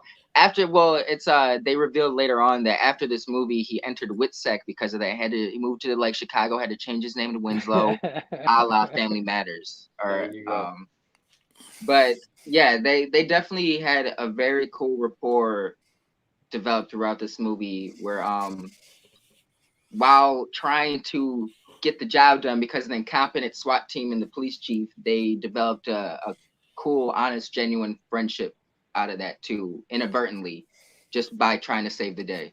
And I think that's very overlooked, is the friendship rapport developed between the two over the course of the movie. So what did you guys think about when they got to the last lock on that vault and the electromagnetic shield slammed down and the guy said, I hope you have a miracle. And then the FBI are arguing with the guy, shut down the grid, shut it down. And so they shut down the whole 10 blocks, clearing power to the building. And Gruber goes to his little buddy, Theo, you asked for a miracle? I give you the FBI. And then they cut the power. The shield comes down, and then the Beethoven song starts singing. Dun, dun, dun, dun, dun, dun, dun, dun. And they're so happy because the FBI helped them get into the vault. That was a good plot twist. Yeah. That was really good. That whole thing was amazing. Shut the and the guy's like, I should what's his name? The captain of the Carl Winslow's captain. He was just Breakfast I should Club. call the mayor. Yeah, I should call the mayor. Dwayne T. Robinson. I should let him know. Yeah, when the FBI guy blew up, he was like, I guess they gotta bring some new FBI guys. Yeah, we're gonna need a couple more FBI guys. And Carl Winslow looks at him like, Like, really? Yeah, right. He says, I love this whole scene right here. I love when he yells at McClane. McClane, you just blew up a building. Yeah. Stop interfering. Let us blah blah. And then McClane tells Power, shut the hell up. If you're not being part of the problem, shut up. You're part of the problem. Shut up. Put the other guy back on. And then Dwayne T. Johnson kind of goes, kind of puts his head down and hands the radio back to Powell. He just gives him that. All right. Just gave him a. That scene you just showed, Herm. Glad to see Argyle could redeem himself after caking almost the entire movie while people are getting held hostage and stuff. Yeah. So that was great. Well, you know they left him down there just for that one last. Right. One last scene yeah. That was his whole point, because I was even like, okay, well, what is the point of this kid? He's not listening, nothing. Yeah, Right. And then he just comes through. It's just funny that he's down there in the limo having a good old time party, not knowing what's going on right above his head. Next to the bear, you know. Until the TV. But he stops the smart guy from doing anything else, and then he punches him. Yeah. You know what I mean? So, which is an actor who's been in a few movies. He's been in Top Gun. He's been in a few little movies. Yeah. Question is, the guy who he punches out there at the end, the guy who was the breaking all the locks, isn't he the only one who survived of the terrorist? Everyone's dead but him. Yeah, he's still alive. He just got knocked out. Yeah, so he survived. Alive. Yeah. So he's gonna go to jail and take all that. You know what I mean? But yeah, he's definitely the one that survived. See, but keep on keeping on. Of course, we got the big scene. You know what I'm saying? Hans Gruber falls to his death, which and we'll talk about that one in a minute. But he falls to his death. Like you see, that whole scene where he's like talking about Yippee-ki-yay, like he said it. How he said it? Yeah, he say Hans right before that says, what is it you say, Mr.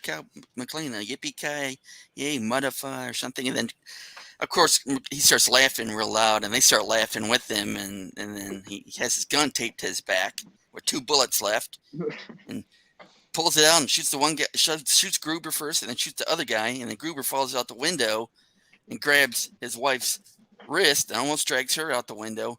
And what does Gruber have his hand around? What's on her wrist that Gruber has his hand around? That's the necklace that the dweeb from earlier, the one that ended up giving John McClane's name out, right? That thought he was all it. You know what I'm saying? He thought he was it was a Rolex watch. Rolex watch. So he's like, all right, we got this. Because he makes a comment about, I gave her something. It's a Rolex, like real happy or like trying to brag that, I gave your wife a Rolex. And then it's the Rolex watch that McClane kind of has to unhook. Yeah. To get Gruber to let go. Yeah. Right. Yeah. Now, I remember them showing behind the scenes of filming that scene. And there was really a guy who jumped out of fell from like 50 stories up, and they had a big, gigantic mattress of air, because when he falls, you kind of don't see him hit the ground, but they have a big old air mattress. So that guy, he had some kind of cables on, but basically he free falled like 50 feet. So that's another no computer generated scene. That was like a real stuntman in camera. I remember reading that the Alan Rickman scene where he meets his end. I was gonna try to be spoilers, but if this movie's like 30 plus years old, if you haven't seen it, okay, right? But Alan Rickman, I'll put this one. Yeah. Hans Gruber falls to his death, and I remember reading somewhere that they Alan Rickman was not aware that they were gonna it wasn't that large of a fall, but he was hanging from something, obviously. Right. And he wasn't did a aware small that fall. The stunt guy did the big fall. Yeah. But they dropped Rickman, and his expression was genuine because it just came out of nowhere. They dropped him like 10 feet or something. Yeah. Now the background, maybe the background in that scene when you see him falling might have been Superimposed, kind of fake or something, because obviously he wasn't really falling out the window. That may be the only scene in the whole movie that I think, okay, they might have did some kind of green screen type stuff. I don't know, special effect. Was that the same Rolex? Watch that Hawkeye retreat. Yo, good call, Bobby. Good call. Tomorrow, Station, my man. Station, money. That whole fall was good. The scene was good. And of course, this is one of my favorite parts actually in the movie. Powell's redemption. You know what I mean? Because he tells him the story that because McLean's like wondering why he became a pencil pusher and all that. Why he's a desk jockey, Yeah. There you go. And then like he tells him like he went and he shot a 13-year-old by mistake, you know. Couldn't see shot a kid. Shot a kid and made a mistake and it pretty much damaged his, you know, his mind, and he ended up, you know, being a pencil pusher. So that whole redemption thing is, you see, you know, the guy everybody thought was dead, the brother, come out and shoot, and then he brings out the gun and shoots him down. You know what I mean? And you know, if he hadn't done that, more people would have died. So that was his piece. You know what I'm saying? After the big hug with John McClane and all that, he ended up doing that. Yeah, because Carl survived being hung by the chains and had the blanket over him and just stood up and was going to shoot McClane and the wife, and Al decided to pull his gun and shoot him for the first time. So guess that's when we kind of followed the theme of redemption. I didn't notice. We had Argyle redeeming himself at the end. Powell redeemed himself. McClane redeemed himself. Like, you know, he was kind of in the eyes of his wife and stuff. And like, you know, after he saved that whole building, I'm sure his police precinct or whatever had to recognize that, because you know, he had said something like right before he took out the first dude, my chief's always saying that about me. I can't remember verbatim what it was, but it was kind of insinuating that he's always getting slapped on the hand. Like, you know, he goes against the grain. He's like the black sheep of the police force, you know? So he definitely earned himself a big victory with that. I didn't notice that, though, the theme of redemption throughout the film. Yeah. So that's why this movie, like, awesome action movies. There's a lot of movies after it to try to replicate this one. You know what I mean? And even if the sequels to this movie, which I think they're excellent too, but of course this one is always going to be like the one people go to, people's favorite Christmas movie. So, you know, I gotta add that one in there. But but okay, so real quick, I guess this is a part of the segment, Stef, that we go around and see who our favorite character is or something like that. Yes, sir. Let's do it.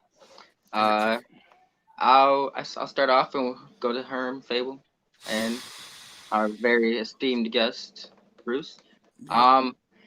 Man, it's hard to say. Not hard, but I think it's an easy one to say. But definitely either, I think the strongest, most standout characters were Hans, aka Alan Rickman, or McClane, aka Bruce Willis. I'm gonna have to go with Bruce Willis. I know it's easy, but like Phable was saying earlier, he redefined what it was to be an action star for the 90s. Like a lot, you know, like he didn't have to be some chiseled, buff dude that was capable. He was just a regular dude who had like the right moral code, the grit, the wit, and he made action stars a lot more believable, you know, over the course of the decade of the 90s. So I'm gonna have to go with John McClane. All right. So direct us. Who's next? Oh yeah, Herm. Yeah, my bad. Yeah, Herm. You're I'm gonna say someone different because John McClane's obvious. He's an obvious choice. You know, I mean, his emotions when he first gets in trouble, he's like don't know what to do. Like, oh my god. You know, he acted so well because that anybody else that could have been like wasted space, wasted time, but it wasn't. Like you needed that scene of him freaking out and stuff like that. So he's obviously would be the favorite, but to say something different, I love Carl Winslow, man. I love the whole relationship between them. That's why the redemption, I had to throw that in there. I love the limo driver and all that. He's one of my favorites too. But if I had to pick one, it's Carl Winslow. You know, everybody knows he's Carl Winslow. You know, then after this whole redemption thing, his reward he has to deal with Urkel. So you know, Yo. So he is my favorite guy. You know what I mean? Great pick. Phable, good sir. Man, I don't know if I can go anybody else but John McClane too on this one. You know, sorry about that. You know what makes him so cool? You know, They were Bruce agreeing Willis. with you, by the way. Bruce Willis is this was his vehicle, sort of, to show his charisma, right? He's very charismatic in this movie, like, and his charisma carries a lot of this film. Absolutely. Yeah, you know, the little quips. Every time something goes on, he's got a quip. He's got something to say. You know, the way he like looks at every situation, like you know, oh shoot, I'm screwed on this one, or oh wait a minute, I can do this, or I can go over here. Like you can see everything in his face, like you know. So yeah, I gotta say John McClane, just because Bruce Willis is on 10 in this movie. And this is the movie that probably gave him everything else in his, right? Because when people saw this one, they were like, wait a minute, this guy's just not a funny guy from Moonlighting anymore. This guy's a legit movie star. You know? Definitely. And a great pick, Phable. Sir Bruce? Well, maybe what I'm going to say is not one actor, but maybe the relationship between McClane and Powell, their interaction, those two actors were kind of like grounded the movie. And so obviously Bruce Willis as John McClane was great. Or Rickman as Hans Gruber was great, but I think Reginald Vell Johnson, who played Sergeant Al Powell, that actor, I think, kind of put the movie over the top, because he kind of grounded, you know, he was kind of like, you know, the little interactions that he was having with John McClane and their little back and forth, you know. I don't know. It just, you know, it's probably a lot of people wouldn't say that was the best part of the movie, but I think without that actor in that interaction with Bruce Willis, maybe the movie's not as good. Okay. Maybe it's okay. Yeah. Yeah, I agree, man. That's like all great choices. You know what I mean? Yeah, absolutely. So I guess we will get to our ratings, final ratings out of five backlogs, and we'll start with you, Sir Bruce. Go in reverse order. Backlogs. Obviously, it's 5 out of 5. Station. Can I say 10? Can I say 6 out of 5? There you go. There you go. 5 ain't good enough for this. Anybody movie. in the chat, rank it right now. Rank it right now with us. Forget what Robbie says. Not 5. It's 10. 10, you digs. 10. Yippee-ki-yay, motherfuckers. Ours goes to 11. Why don't you just do 10 longer? Phable, out of 5 backlogs, what would you? All right, so, you know, I'm trying to be more critical these days, and nostalgia is great and everything, and sometimes Robbie, take the best of me. You know, it's the truth. It's the truth. Yeah. This movie doesn't hold the nostalgia factor that it might hold for Bruce, and it holds for me. When I saw this movie as a kid, I thought it was a great action movie, but that's where it ended. It wasn't my favorite Christmas movie. It wasn't my favorite action movie, even. Right. You know, but I did have a fondness for it. You know what I mean? But on this rewatch, one of the things that struck me is that, because there was a lot of silly bits, right? Silly things that happen. It's trying to be serious, but there's some things that happen. Like you said, the guy reaching behind the counter eating a chocolate bar and stuff like that. Little bits, or the guy getting caught up in a rose bush. Little things like that. That I usually would bring it down for me, right? But in this movie, I noticed that there's a movie of characters. a lot of characters, right? And everybody's distinct, right? You got the Carl Winslow character. You got the freaking the dumb captain, the stupid police, FBI guys, Breakfast Club, the baby. German brothers. You know what I mean? Everybody's Love a that freaking actor, character. Yeah, down to the guy who was trying to cut the grid or whatever that was in the sewer. That's a famous actor too. Yep. The guy that was in that yeah. in that sewer grid. Yeah. So everybody, I think, showed charisma. Everybody had a charisma in this movie. Almost everybody, right? Yeah, absolutely. Hey, we forget about the reporter that she punched in the face. He was a major a-hole as well, right? Yeah, They had like 3 major a-holes in this movie that played a-holes for the rest of their careers, right? Right, because it wasn't that the same guy from Ghostbusters, or am I crazy? The guy who tried to shut down the Ghostbusters, wasn't that the reporter? Good question. From the original Ghostbusters? Yeah. Help us out. This is only 2 or 3 years later from Ghostbusters, so he's not that older. You know what I mean? Yeah. But anyway, I mean, he's in an actor. It's a movie full of characters. And for that, I really loved it. It's really entertaining. It really had me gripped about, like, what is this guy planning? How is he going to get out of this? Like, all this shit he's already, like, destroyed, and you know what I mean? How's he getting out of this? And, just the Ghostbusters. Yeah, he's in Ghost, right. So these guys played, jerks almost their whole career, and they're great at it. You know what I mean? There's like 3 of them in this movie. So yeah, a bunch of characters. It's about a bunch of characters, and I loved almost all of them. I thought they were all great, and again, it had me gripped to how Hans was gonna pull this off. Like, how is he gonna pull? Especially when John McClane is killing everybody.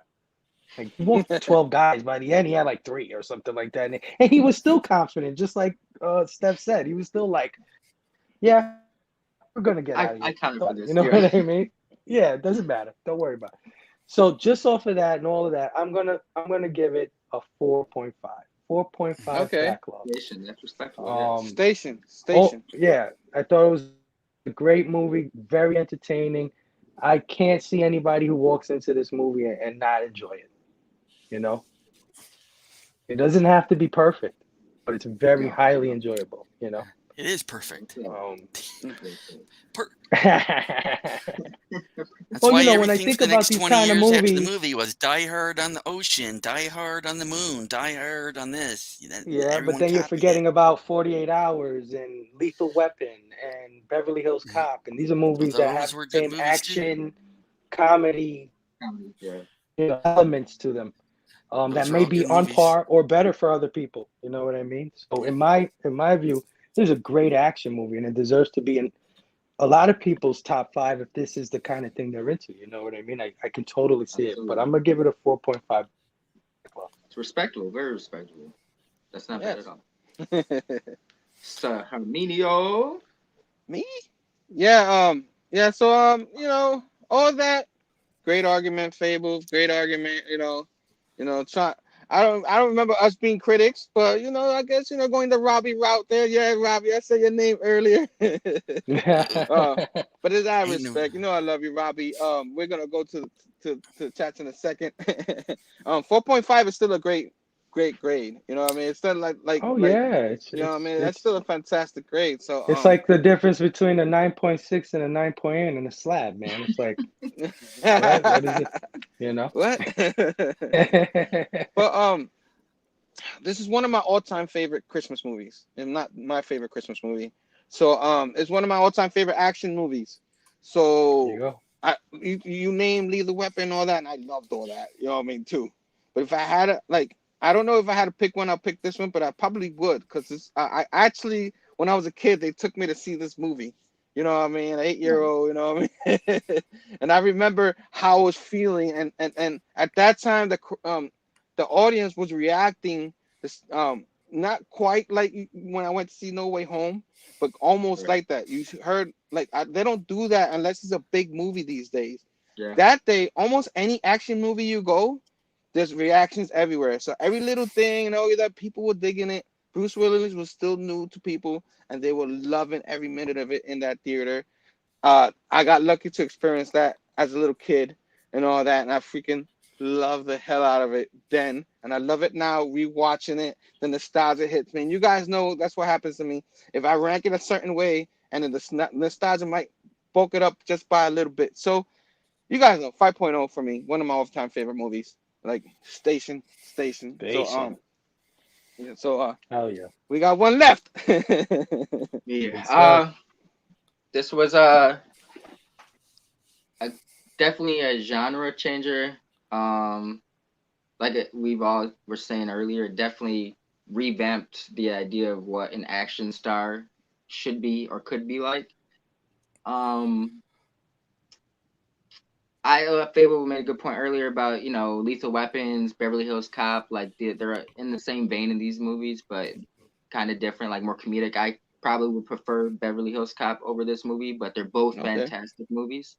Hell yeah. I'm going to give this one Sorry. 4.5. Maybe it's because I didn't grow up on it. Okay. Doesn't hold that nostalgia factor. Still a great, amazing, one of the best action Christmas movies out there. I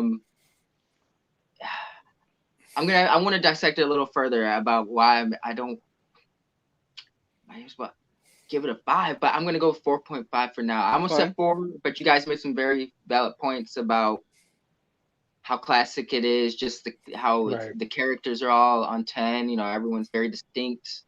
Like as we all stated, redefined the action genre.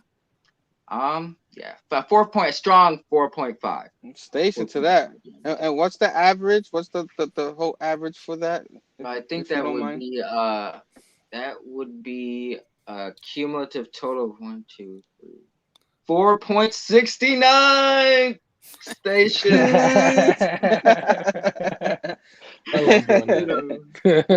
Real quick, I'm gonna go to the chat to see what people actually ranked it. Bobby De La Ghetto ranked it earlier, and there he goes. 5 point backlogs, 5 backlogs for him. JT 5 backlogs. Kaye, Brandon 4.5. Still 4.5 is fine, guys. It's fine. Yeah. You know what I mean? It's still an excellent score. Robbie gave it a 5. 5 backlogs. You know what I mean? Robbie says Station just finished Matrix. Nice. He graded it too, which is pretty cool. TM says 5 backlogs for him. Brother Joe, 5 backlogs. Matrix 4. Robbie gives Die Hard a 5 backlogs. 5 you digs. I apologize, Robbie. So that would be the equivalent of like a 4 backlogs then. Matrix 4, he says it's 3 you digs. I guess that's an exclusive for us. So 3 you digs.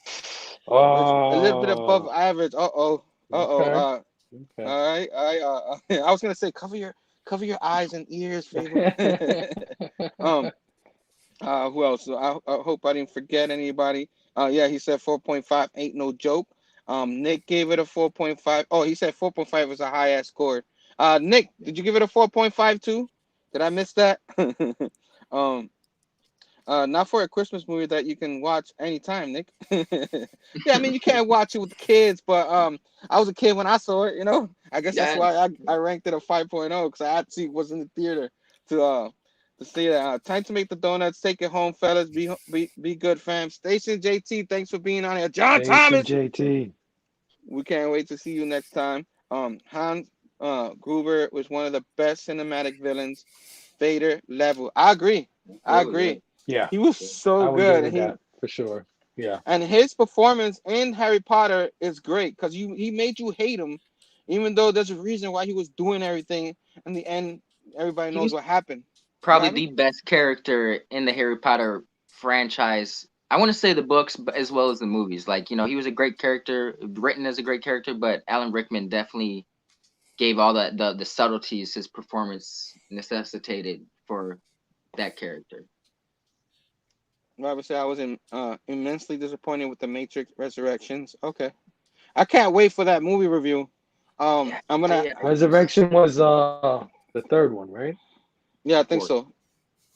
Is that the fourth one called Resurrection? No, this one is 4. Yeah, Revelations. Okay, yeah. Okay, yeah.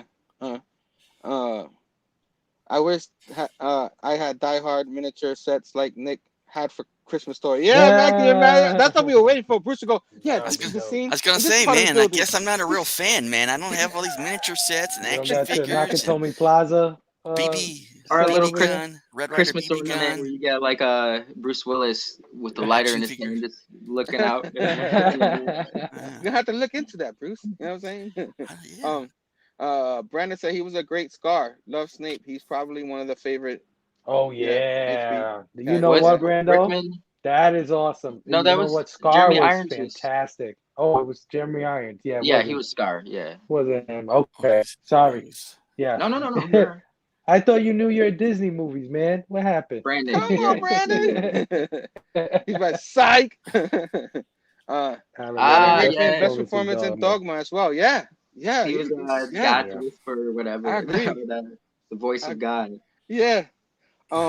Steph, I agree with you. Snape, he really did justice to the character. He really did. Like, if you read the books, he was Snape, man. He was Professor Snape. All in all through, he's so good. So good. I can make that happen, Fargate. So, guys, thanks for this review. Steph, thank you so much. You're always awesome in this part. You know what I mean? Man. And Can't do it without you. And real quick, I'll bring it back, guys. You guys know what's next. You guys know. You know I love it. You know I can't go without it. My favorite segment of the night. That beautiful sight. Show and tell. Show and tell. Hell yeah. It's back, guys. Show and tell. It's been a while since I did that. A lot of different emotions running through me right now just doing that. Everybody knows why, but love that we brought it back on this show. It's like the blaming, it's kind of the same thing, but different name. And Fargate, since you got a dip soon, do you have anything you want to show us? Sure. I picked up a couple things. Oh shit! Hold on, my bad. I removed them. He said he had to dip soon, not right now. I get about 10 minutes. My bad, Bruce. Oh snap! Oh, Nice. Avengers Forever. I picked up today. What King was that? Conan. Say that again. Conan. Oh, that's a hot King cover. Conan. It's that Did you see the Stan Sakai one? worthy? What was that? Stan Sakai. Did you see the Stan Sakai one? I saw the cover A, the normal one, and then I saw this one, so I grabbed this one. So there were only 2 covers that I saw. I wasn't specking, sorry. Specking, bro? Specking? Specking. Got a variant. What are you And, talking about? And then our first appearance of Captain Carter. I showed this again. I showed this on my Amazing Collected Edition show beautiful. that we did Monday. This ultimate newspaper comics collection from 77 to 79, a Spider-Man. Let me just give it a quick. Nice. So you guys can see that. That is awesome, dude.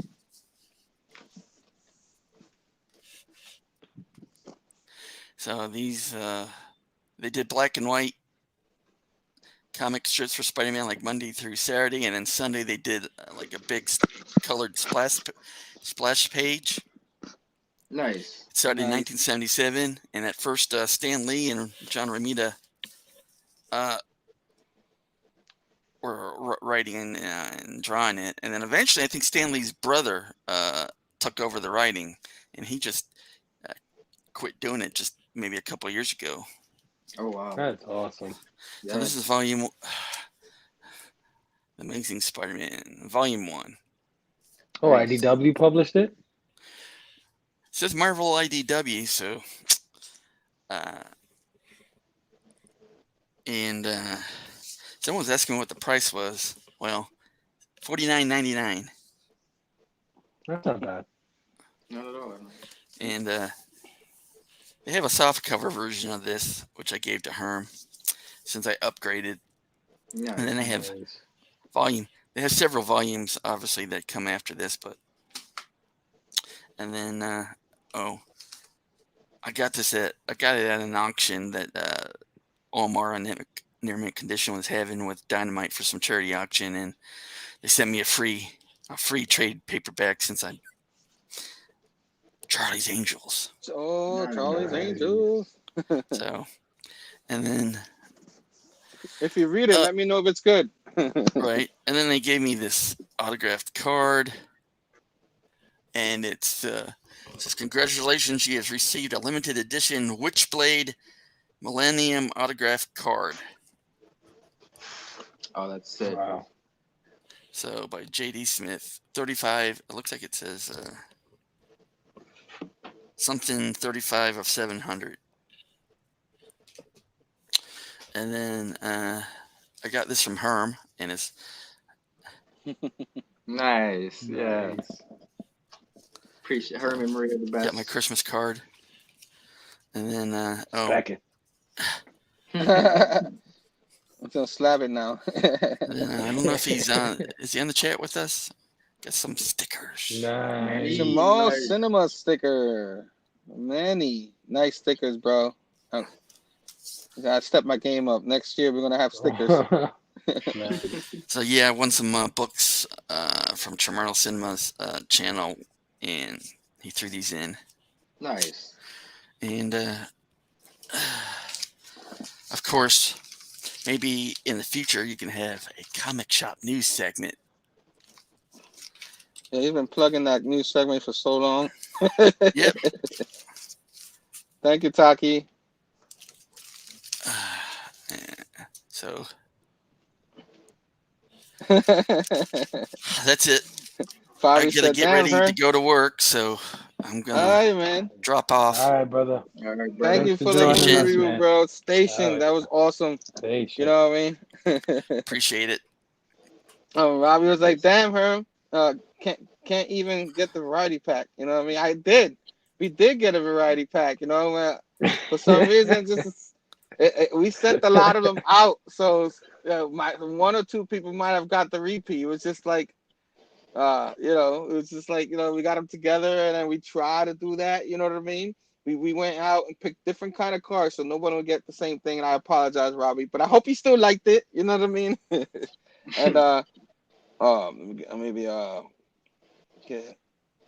Fargate. Thanks for joining us, Fargate. So repeat, Robbie. just know there was only two of the kind, and you and Bruce have the only two ones like that. You know what I mean? And if anybody else got one, just don't tell Robbie. Just don't tell Robbie. So real quick, I don't know if you guys mind. I want to go next. You know what I mean? Go ahead, Unless someone wants to go before me. No. So I'm gonna give myself the solo right here, and I'll make sure I don't kick myself out like I did Bruce. So real quick, I'm gonna show my quick pop figure. Everybody knows Die Hard. Like I said, I love John Mclean. So when I saw this pop figure, you know how to get it. You know how to get it. Nice. John Mclean pop figure. You be Kanye, motherfucker. You know what I mean? Battle Worn McLean. That's dope. Yeah.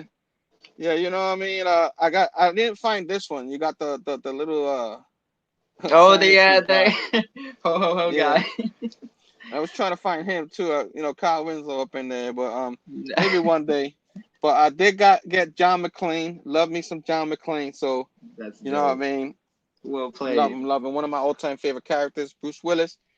Growing up, loved his movies too. So of course I showed this before, but the DVD set at the time, it was the complete DVD set. You know what I mean? 25th anniversary collection. It comes with a little slip right here. People love the slip, right, Robbie? Does that come with a Live Free Die Hard as well? Or just the first three? Live Free Die Hard is in this. Nice, okay. The nice bullet thing there. Bruce Willis there. And man, you got that Die Hard right there. That's the one we saw. You know what I mean? Die Hard 2. Which I think is around the Christmas time too, if I'm not mistaken. So another Die Hard. Die Hard with a Vengeance, which I enjoy too. With Samuel L. Jackson, right? Yeah. And Jeremy Irons. Oh yeah, there you go. I forgot about that. You know what I mean? Live Free or Die Hard. I enjoyed the Free or Die Hard. It wasn't as good as the That's other ones, but I thought it was that's good. that's personally one of my favorites. Nice.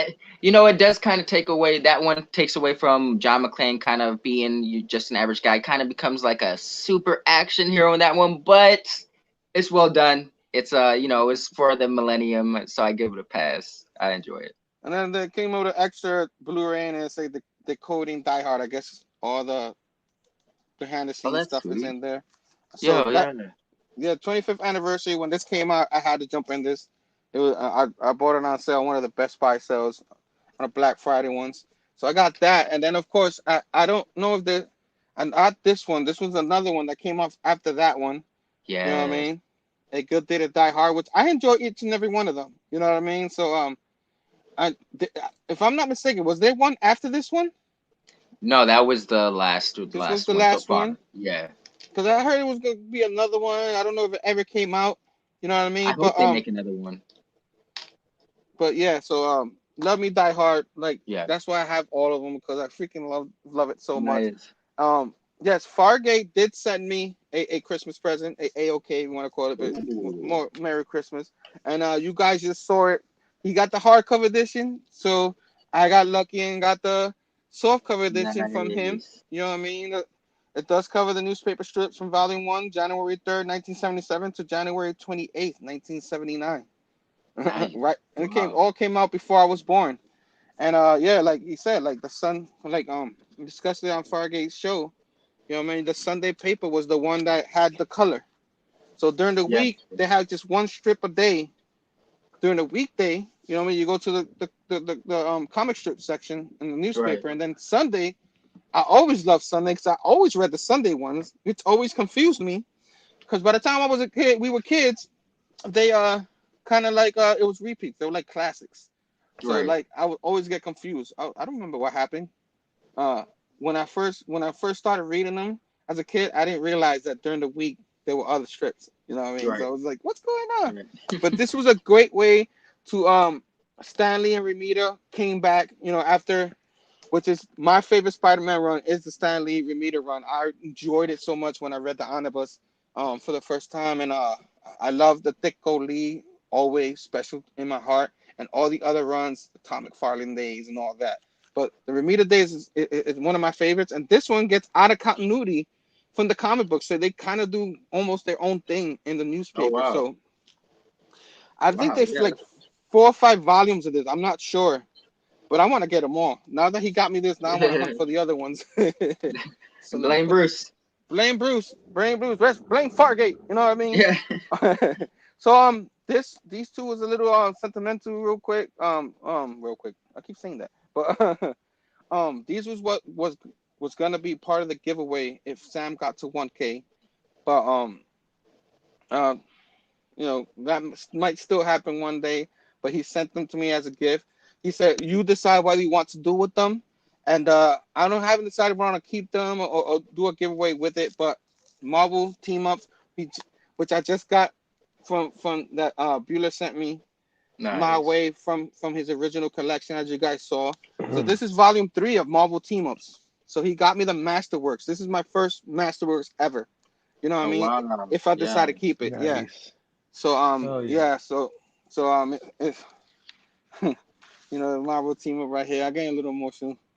You Oh gotta yeah. give me a minute there, but Mhm. um yeah, it collects giant size Spider. I'm gonna take real quick. It collects Marvel team ups number 28 to 30. This one, giant size Spider-Man number 1 through 3. Of course, Lin Wayne, Jerry Conway, Ross Andrew, Jim Mooney. Me Oh and Sam wow. talked about those guys a lot and stuff like that. So our show was YouTube team up off of this series. So it was pretty cool. It shows the comics in the back.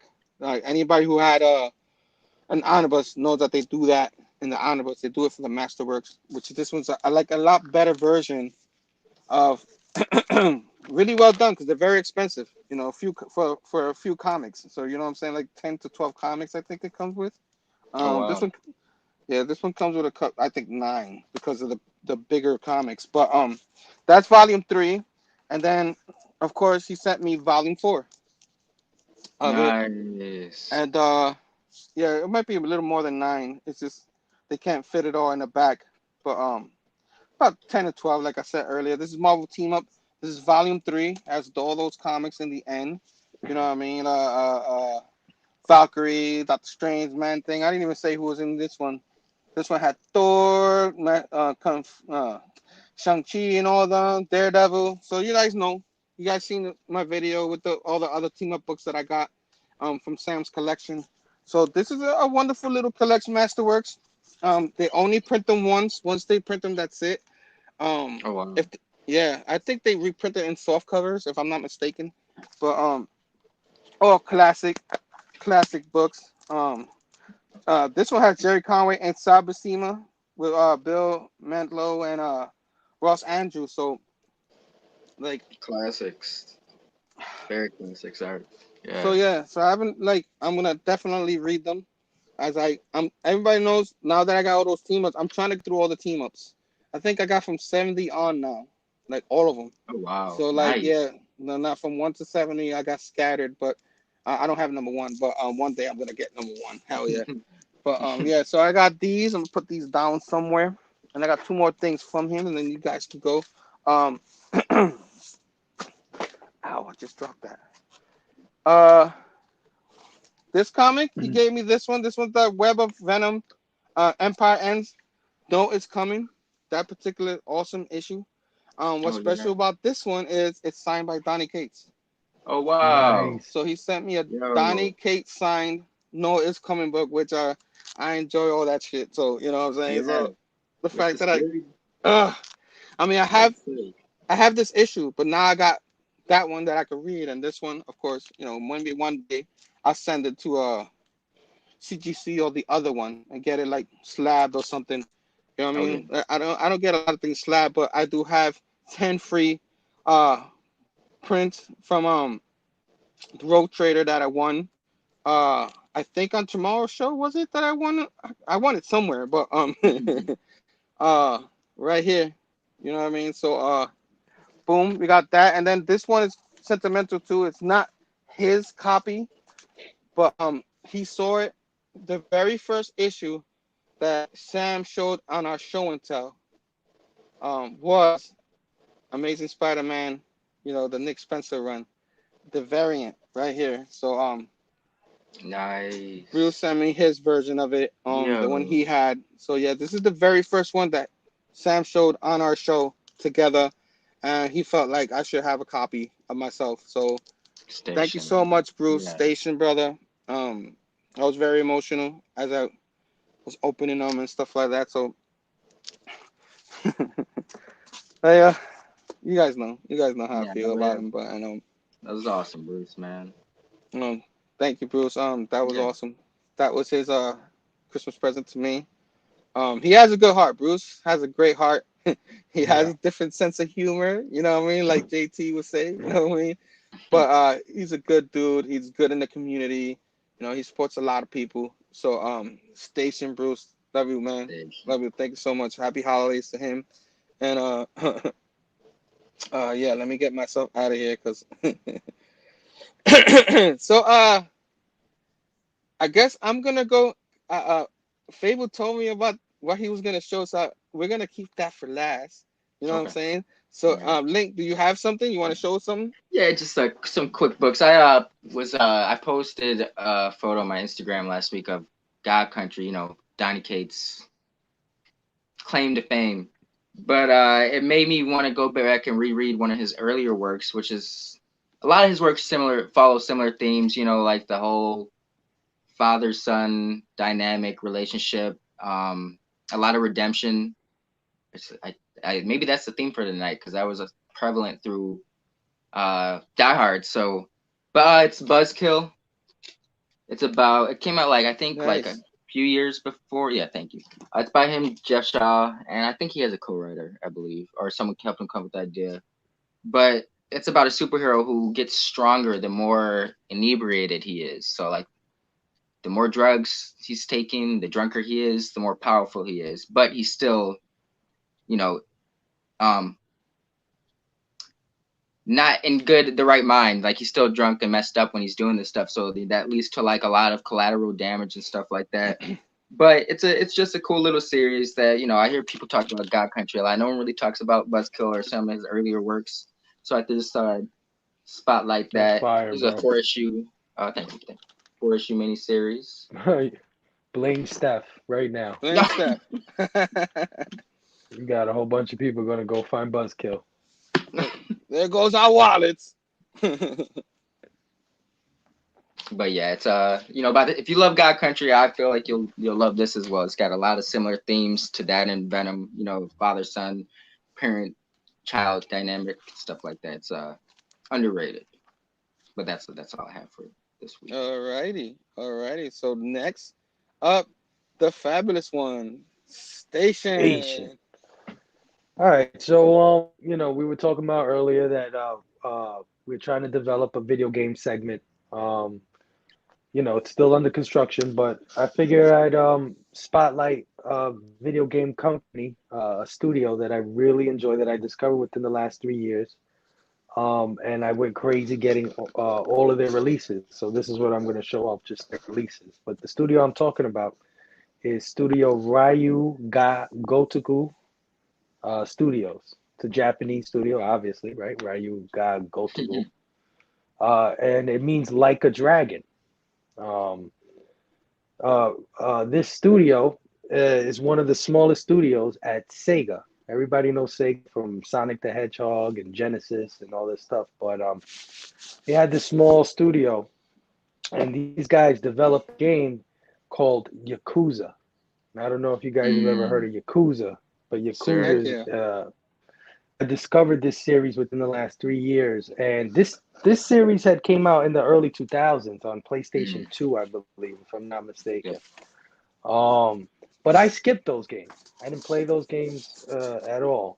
And then I think in about 2019, they decided to do a totally original prequel game to their series. You know, so they already had made about 4 or 5 of these things before they decided, hey, we're going to make a prequel to all of them. That was the game that introduced me to the series, though. Without further ado, the first game I want to show off is Yakuza 0. Nice. Heard great things about that. Yeah, this game is absolutely fantastic. If you like crime drama, if you like Hong Kong cinema, even though it's a Japanese game, it still has that flair, that gangster movie flair. This game is so awesome. This thing, it just made me a fan right off the bat. So yeah, this thing is one of the best games I've played in the PS4 generation. So I highly recommend this game. Yeah. And they didn't stop there. They said, you know what? This game became such a hit. Oh, and fun fact, Yakuza was not the original name of this game. In Japan, this game is called Like a Dragon, which is Ryu Ga Gotoku. That's what that means, like a dragon. Yeah, they named their studio Ryu Ga Gotoku, but when it came to the States, you know, Sega decided that this was a much more exciting name, you know? Yeah. So Yakuza. So yeah, they didn't stop here. They decided this game became such a big hit in the States. They decided to remaster all those old PlayStation 2 and PlayStation 3 games. So right after this came out, they dropped Yakuza 1, which is basically Yakuza number 1 remastered, new graphics, new everything. And of course, I got the slip. Nice. See how gorgeous that is. Yes, sir. Right? I think Robbie said earlier, steelbook over slips. This is both, my man. Steelbook and slip. So beautiful, beautiful game. Great sequel. And then shortly thereafter, Yakuza 2. Nice. Also with the slip. Ooh. Nice. Still the steelbook. Yo, that's so hot, bro. Yes, sir. All right. Dang. Beautiful game. And they're expensive now. We try to get that now. Yeah. And then they decided to bring over their PlayStation 3 games. Remastered, of course, in HD. So I got this. It's called the Yakuza Remastered Collection. And it's Nice. Yakuza 3, 4, and 5. All in Oh, one wow. one package. Yeah. Sweet. Just give a little look at how this looks on the inside. Oh, nice. All right, great art, great production sir. value here. This is the studio. I don't know if you guys can see that. Oh, the Ryuga Gotoku. Yeah, Ryuga the Okay. Gotoku. And this set even comes because Yakuza 5 only came out digitally. So when they brought this set out, it came with a Yakuza 5 PlayStation 3 case. Oh, Nice. Just so people See. could complete their PlayStation 3 collection of these games. Wow, So that's that pretty is sweet. awesome. Yeah. Hell yeah. Fan Yeah. service right Going there, the bro. distance. Hell yeah. Hell yeah. Just like I mean, just like the I'm Spider-Man telling you, movie. it was one of the best rabbit holes I ever went down, and I totally recommend anybody who likes video games. If you're haven't played this, go play it. I almost guarantee you're gonna fall in love like I did, especially if you love games like Streets of Rage or beat 'em ups, right? Because in this game, you run around the town and you basically street fight people like other That's right. gangsters and stuff. That's how the combat is. Oh, so anyway, Yakuza 6, which is the last Yakuza of starring this character. Sorry, this character. This is the main character. His name is Kiryu. So this is the last story involving him, and it's really great. Great ending to the series. And it comes in this cool little like book, hardcover book, but it's not really a book. It's a game case. Oh, that's dope. But Yo. it does have Oh, wow. original art in there. Concept art from the Oh, game. wow. That's sick. So Nice. Yeah. Yakuza Yeah. 6.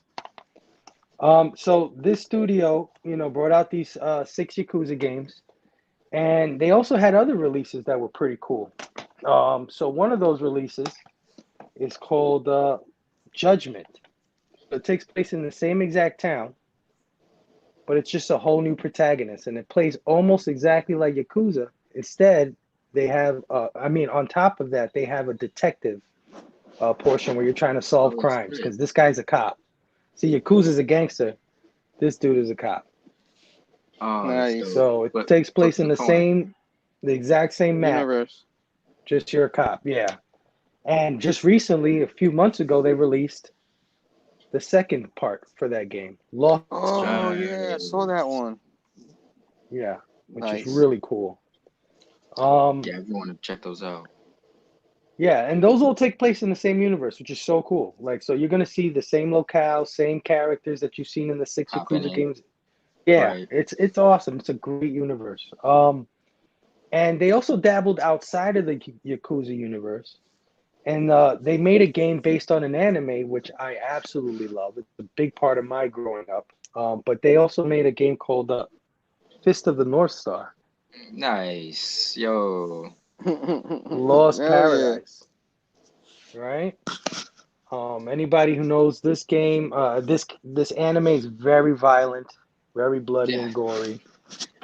And Yakuza, it plays in the same Yakuza style as Yakuza, but way more over the top. So all those attacks that you saw in Fist of the North Star, where the guy's putting fingers through him and punching his guts and he explodes and things like that, that all happens here when you fight. So this is Nice. awesome. Yeah. Okay, And I've been wanting to check that out. That one specifically. And they even decided to continue Yakuza, but this time with a new protagonist, a new guy that they're coming out with. And they even changed the gameplay style. So the gameplay style is an action beat 'em up, right? But in this one, they decided to make it like Dragon Quest, right? You ever played Final Fantasy or Dragon Quest? Imagine a game like that where you pick a move, right? But instead of magic and things like that, you got these over the top like body slams and freaking just crazy moves. So that game is called, funny enough, Yakuza Like a Dragon. Nice. So, and this is a steelbook slip, but it's still in the wrapping. I haven't taken this out yet. So funny, right? Open Like a it. Dragon. Open it. Open it. It's actually called Like a Dragon, Like a Dragon. Nice. When you think about it, right? But anyway, yeah. So Yo. this game is all. That's the new protagonist. This middle.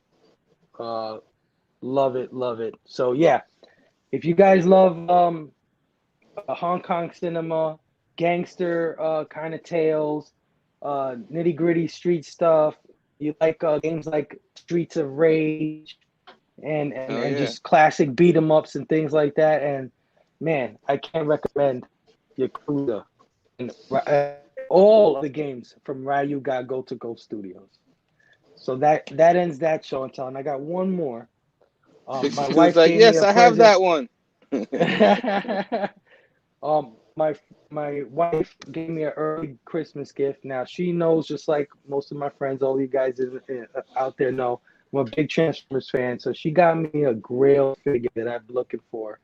Not that I've been looking for it. It's just I couldn't afford it. To be 100% honest with you, it's hard to get these comics and these games and these toys. But so every now and then I pass on a few things. Not because I don't want them, but just because I can't afford them. I just can't see spending that kind of money. But every now and then, hey, fortune smiles on you. Somebody gives you some. So my wife got me this Grail figure, and that would be Astro Train. Nice. Station. Yeah. Bro. Yeah, if you know who Astro Train is, he's Triple Changer. He was in the Transformers movie. He's the one that transported the Decepticons when they were escaping their loss at Autobot City. Yep. Right after Optimus Prime damn near killed Megatron. Yes, Starscream threw him out of the ship. Out of Astro Train. Out of right, Astro Train, exactly. Yeah. And as you know, he's a Triple Changer, so he does the train thing. Locomotive, nice. And he does the NASA shuttle thing. And there he is. Beautiful figure. I think thank you. That's amazing, man. That's one of the most impressive Transformers, you know what I mean? Because 3 things, you know what I'm saying? Right. What you were saying, Stef? Oh, no, I was just saying that was badass. That was So that's good? Yeah. Oh, yeah. Yeah, so, thank you to my wife. I love you, babe. Merry Christmas. She knows what I like. She knows exactly how to, Yes, good job, wife. Good job. Yeah. That was freaking amazing. So... Yeah, I mean, it's an expensive figure. The figure, I believe, costs $50 retail, but that's when it came out. So right now it's not $50 anymore. Right. You can find this thing 70, 80, 90 range. I was lucky enough to find it for 60 shipped. Nice. So nice. The shipping was included in that $60, so it's less than 60. You know what I mean? Awesome. I can't ask for a better thing. So thanks, wife. And man, yeah, that's my show and tell. Station. Well, yeah, that's why I left you for last, because I knew you were gonna show. You had something up your sleeve. You were giving me clues. Like, Herm, do you know the clues? And I'm just like, and I had an idea. I was like, he's been showing me that Yakuza stuff. Is that going on? And you did. So I was just like, yes. Yeah. I'll try to show some more video games in the future. More series like this that I collect. I just wanted to highlight this because this has been my favorite series of the PlayStation 4 generation. And I think they're the best thing going after Sonic, right? Like Sega has, kind of fallen in the ranks over the years. Sonic has kept them pumping, but I think they found new blood and newfound purpose with Yakuza. Awesome.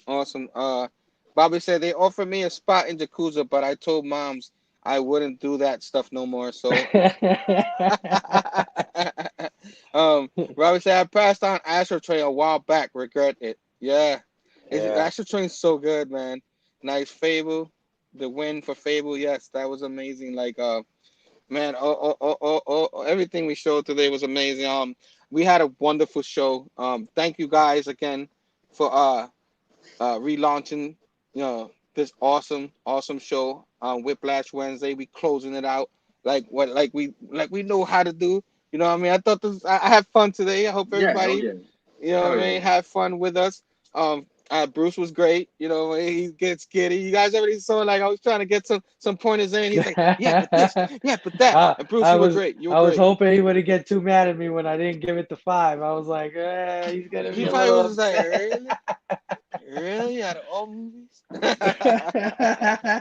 That's how I was feeling Sunday night and Robbie was ranking No Way Home, and I was just like 4.5, really, Robbie? Really? And the reasons he gave, I was like, and then he was like, I'm not nitpicking. I'm like, or are you? Robbie, I love you. I love you. I'm a Spider-Man fan, so you guys know, like, I love that movie so much. So in 2 weeks, like I said, January 5th on Sam's birthday, we're gonna go over No Way Home, spoil the crap out of it finally, because I'm dying to talk to people about it. I'm Yeah, just being a good soldier, even though now they're spoiling the crap out of it on the internet. Like, the first couple of days, people were good. People were good. But like, Yeah, that didn't like take too long though. That didn't it last didn't. too long. It didn't. It didn't. People can't wait, man. They can't wait. But that's why I kind of went social media silent. But I was lucky I was able to find it, watch it that Thursday night. It worked out for me. But I enjoyed it so much. I'm glad Steph went to see it. I can't wait for Phable to see it. I think that movie, like, I think Steph said it before. That's an amazing fan service. You know what I mean? That's yeah, pretty much. Now that's all I'm gonna say. Cause I don't want to give up anything else in case nobody saw it. But it was fantastic. It was a lot. What I wanted was in there.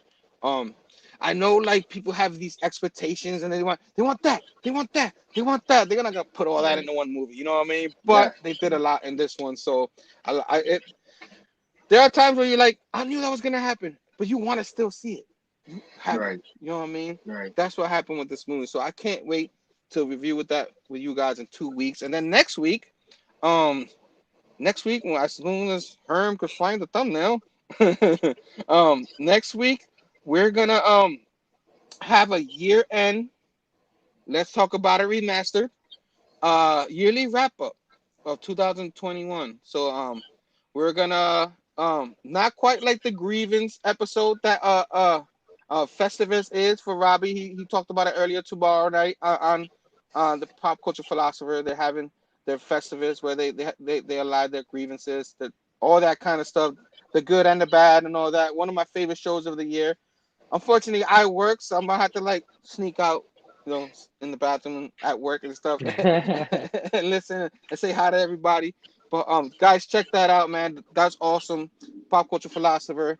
I don't know if Manny's gonna be there, but he usually joins them sometimes. But that's an awesome show. We're having our version. Let's talk about it remastered. So yeah, we're just gonna go through the year, our favorite books, what we liked about the year. You know what I mean? Not too much negativity. You know what I mean? We might show some bad parts about the year that, but not really. You guys know how I am. I'm a very positive Yeah, guy, and oh yeah, not that all those other guys are negative. You know what I mean? You could lay out your grievances. So, what I mean, it's all good in the Festivus. You know what I'm saying? You know what I mean? But yeah, that's what we're gonna do. We're gonna try to bring as many as PCP Army Bad Batch members in here. Backlot Bros, what is that? Maybe we discuss it next week. Maybe we finally know what that is. Cause maybe probably not gonna happen. But get your hopes up. Get the hopes up, and have everybody come in. So next Wednesday, 8:30 p.m. Eastern, we're gonna have that. Hopefully, a lot of those brothers of ours, John Thomas, um, the Stats, Eric Durant's, Taqi. We've seen Taqi before and all that. Bobby De La Ghetto, Brother Joe, of course Brando, and you guys know, you've seen the roll call. All those guys. And Robbie, if you're still watching, you're invited to. I'm gonna send you the link. You don't have to come, yeah. but I'm gonna still send you the link. If you want to pop in, do a cameo, you can. Make sure you tell Dylan we're doing this show too, because Dylan, sometimes he's Dylan, he's Dylan, that son of a bitch, he's Dylan. So he's invited too. So try to bring as many of us there next week as we can, so we can enjoy that show, that final Whiplash Wednesday of the year, and celebrate our second episode. You know what I mean? And then, of course, like I said, 2 weeks from now, the Sam episode, and all that, where we're gonna review the movie and do our own countdown. And then 3 weeks from now, we'll have our regular show, which is gonna be amazing. We'll discuss more of that in the future. Thank you so much, guys. I think I have a haul video that I might do tomorrow. I don't know. I touch base with Brandon. He might join me for this haul video. I hear a lot of people have fun with us bantering, me fighting my little brother type thing. So that should be a lot of fun. And yeah, you guys have anything going? Phable, you have anything going on that throughout the week before Whiplash Wednesday again? No, man. Just let's talk about the remaster shows that are coming out. The end of year show. We're the Blame Fable tonight with Big Herm and Missing Link will be back January 9th. That's the day we're coming back. I'm not sure what movie we're gonna review that, but Link has That's up to that guy 4 right now movies there. for January that are just complete bangers. Yeah, complete. I cannot wait to drop movies that he's gonna have us review. Just complete bangers. So look out for that. They're probably 9.9. Yeah, January 9th. You know what I'm saying? 9.9 movies. You know what I mean? And our first guest back. Hopefully we can still make it. Because 3 weeks you never know. But will be Nick, the comic nerd. Yeah. Which is a great community member. Station. Yeah, I've always wanted to have him on the show. He as soon as I told him, he was pumped. He wanted to hang out with us, so it should be a great show. And if it's any one of those 4 banger movies that Link will reveal with time, we're gonna have a good time. So yeah, January 9th, Blame Fable tonight. Link and Big Herm. Check it out on IG. Station. And then Missing Link, who was always missing, but we found you. So besides these 2 great shows with these fantastic gentlemen, I'll be doing archives. I think it's coming out Friday, if I'm not mistaken, for Tom Taylor and Bruno Redondo's first Nightwing volume. So I'm excited for that. That should be pretty fun. But yeah, every Wednesday you can catch the Bad Batch crew, Whiplash Wednesday, the whole day. We're all with it. We have an Instagram, Peace Be Army Bad Batch Instagram channel that we do have, that we announce stuff through there too. Probably try to use that even more and more. So if you're not sure, because there's a lot of us, different channels, go over to that channel. You can see everything all the time. We try to do that as much as we can. I'm trying to get more in the new year, more involved with that Instagram page. And yeah, man. Of course, you guys, I just said next week's Whiplash Wednesdays, we're gonna be together. I have the haul video, so that pretty much will be the final. I think I have 3 shows left with the haul videos and stuff, and Whiplash for the year. Fantastic year, ups and downs all over, but it's still fantastic because I got to do shows with my brothers here, and met a lot more brothers and all that. We'll talk more about that next week. I appreciate all you guys. Love you all. Hope you have we had Christmas today, us comic book fans, and the actual Christmas will be Saturday. So enjoy today. I hope you got your books. And then whenever you get your books, that'll be your Christmas. And then, well, Christmas usually LCSs are closed, so you won't be able to have 2 Christmases in one day. But 2 in 1 week though. You have 2 in 1 week. So there's still LCSs open tomorrow. So I hope you got your books. If you don't, I hope you get them whenever you get them. Enjoy Christmas every week for us. Happy holidays for you, those of you who don't celebrate Christmas, and for those who do, Merry Christmas. Love you guys. See you guys next time. And of course, guys, you guys know how I do it. station, and peace out.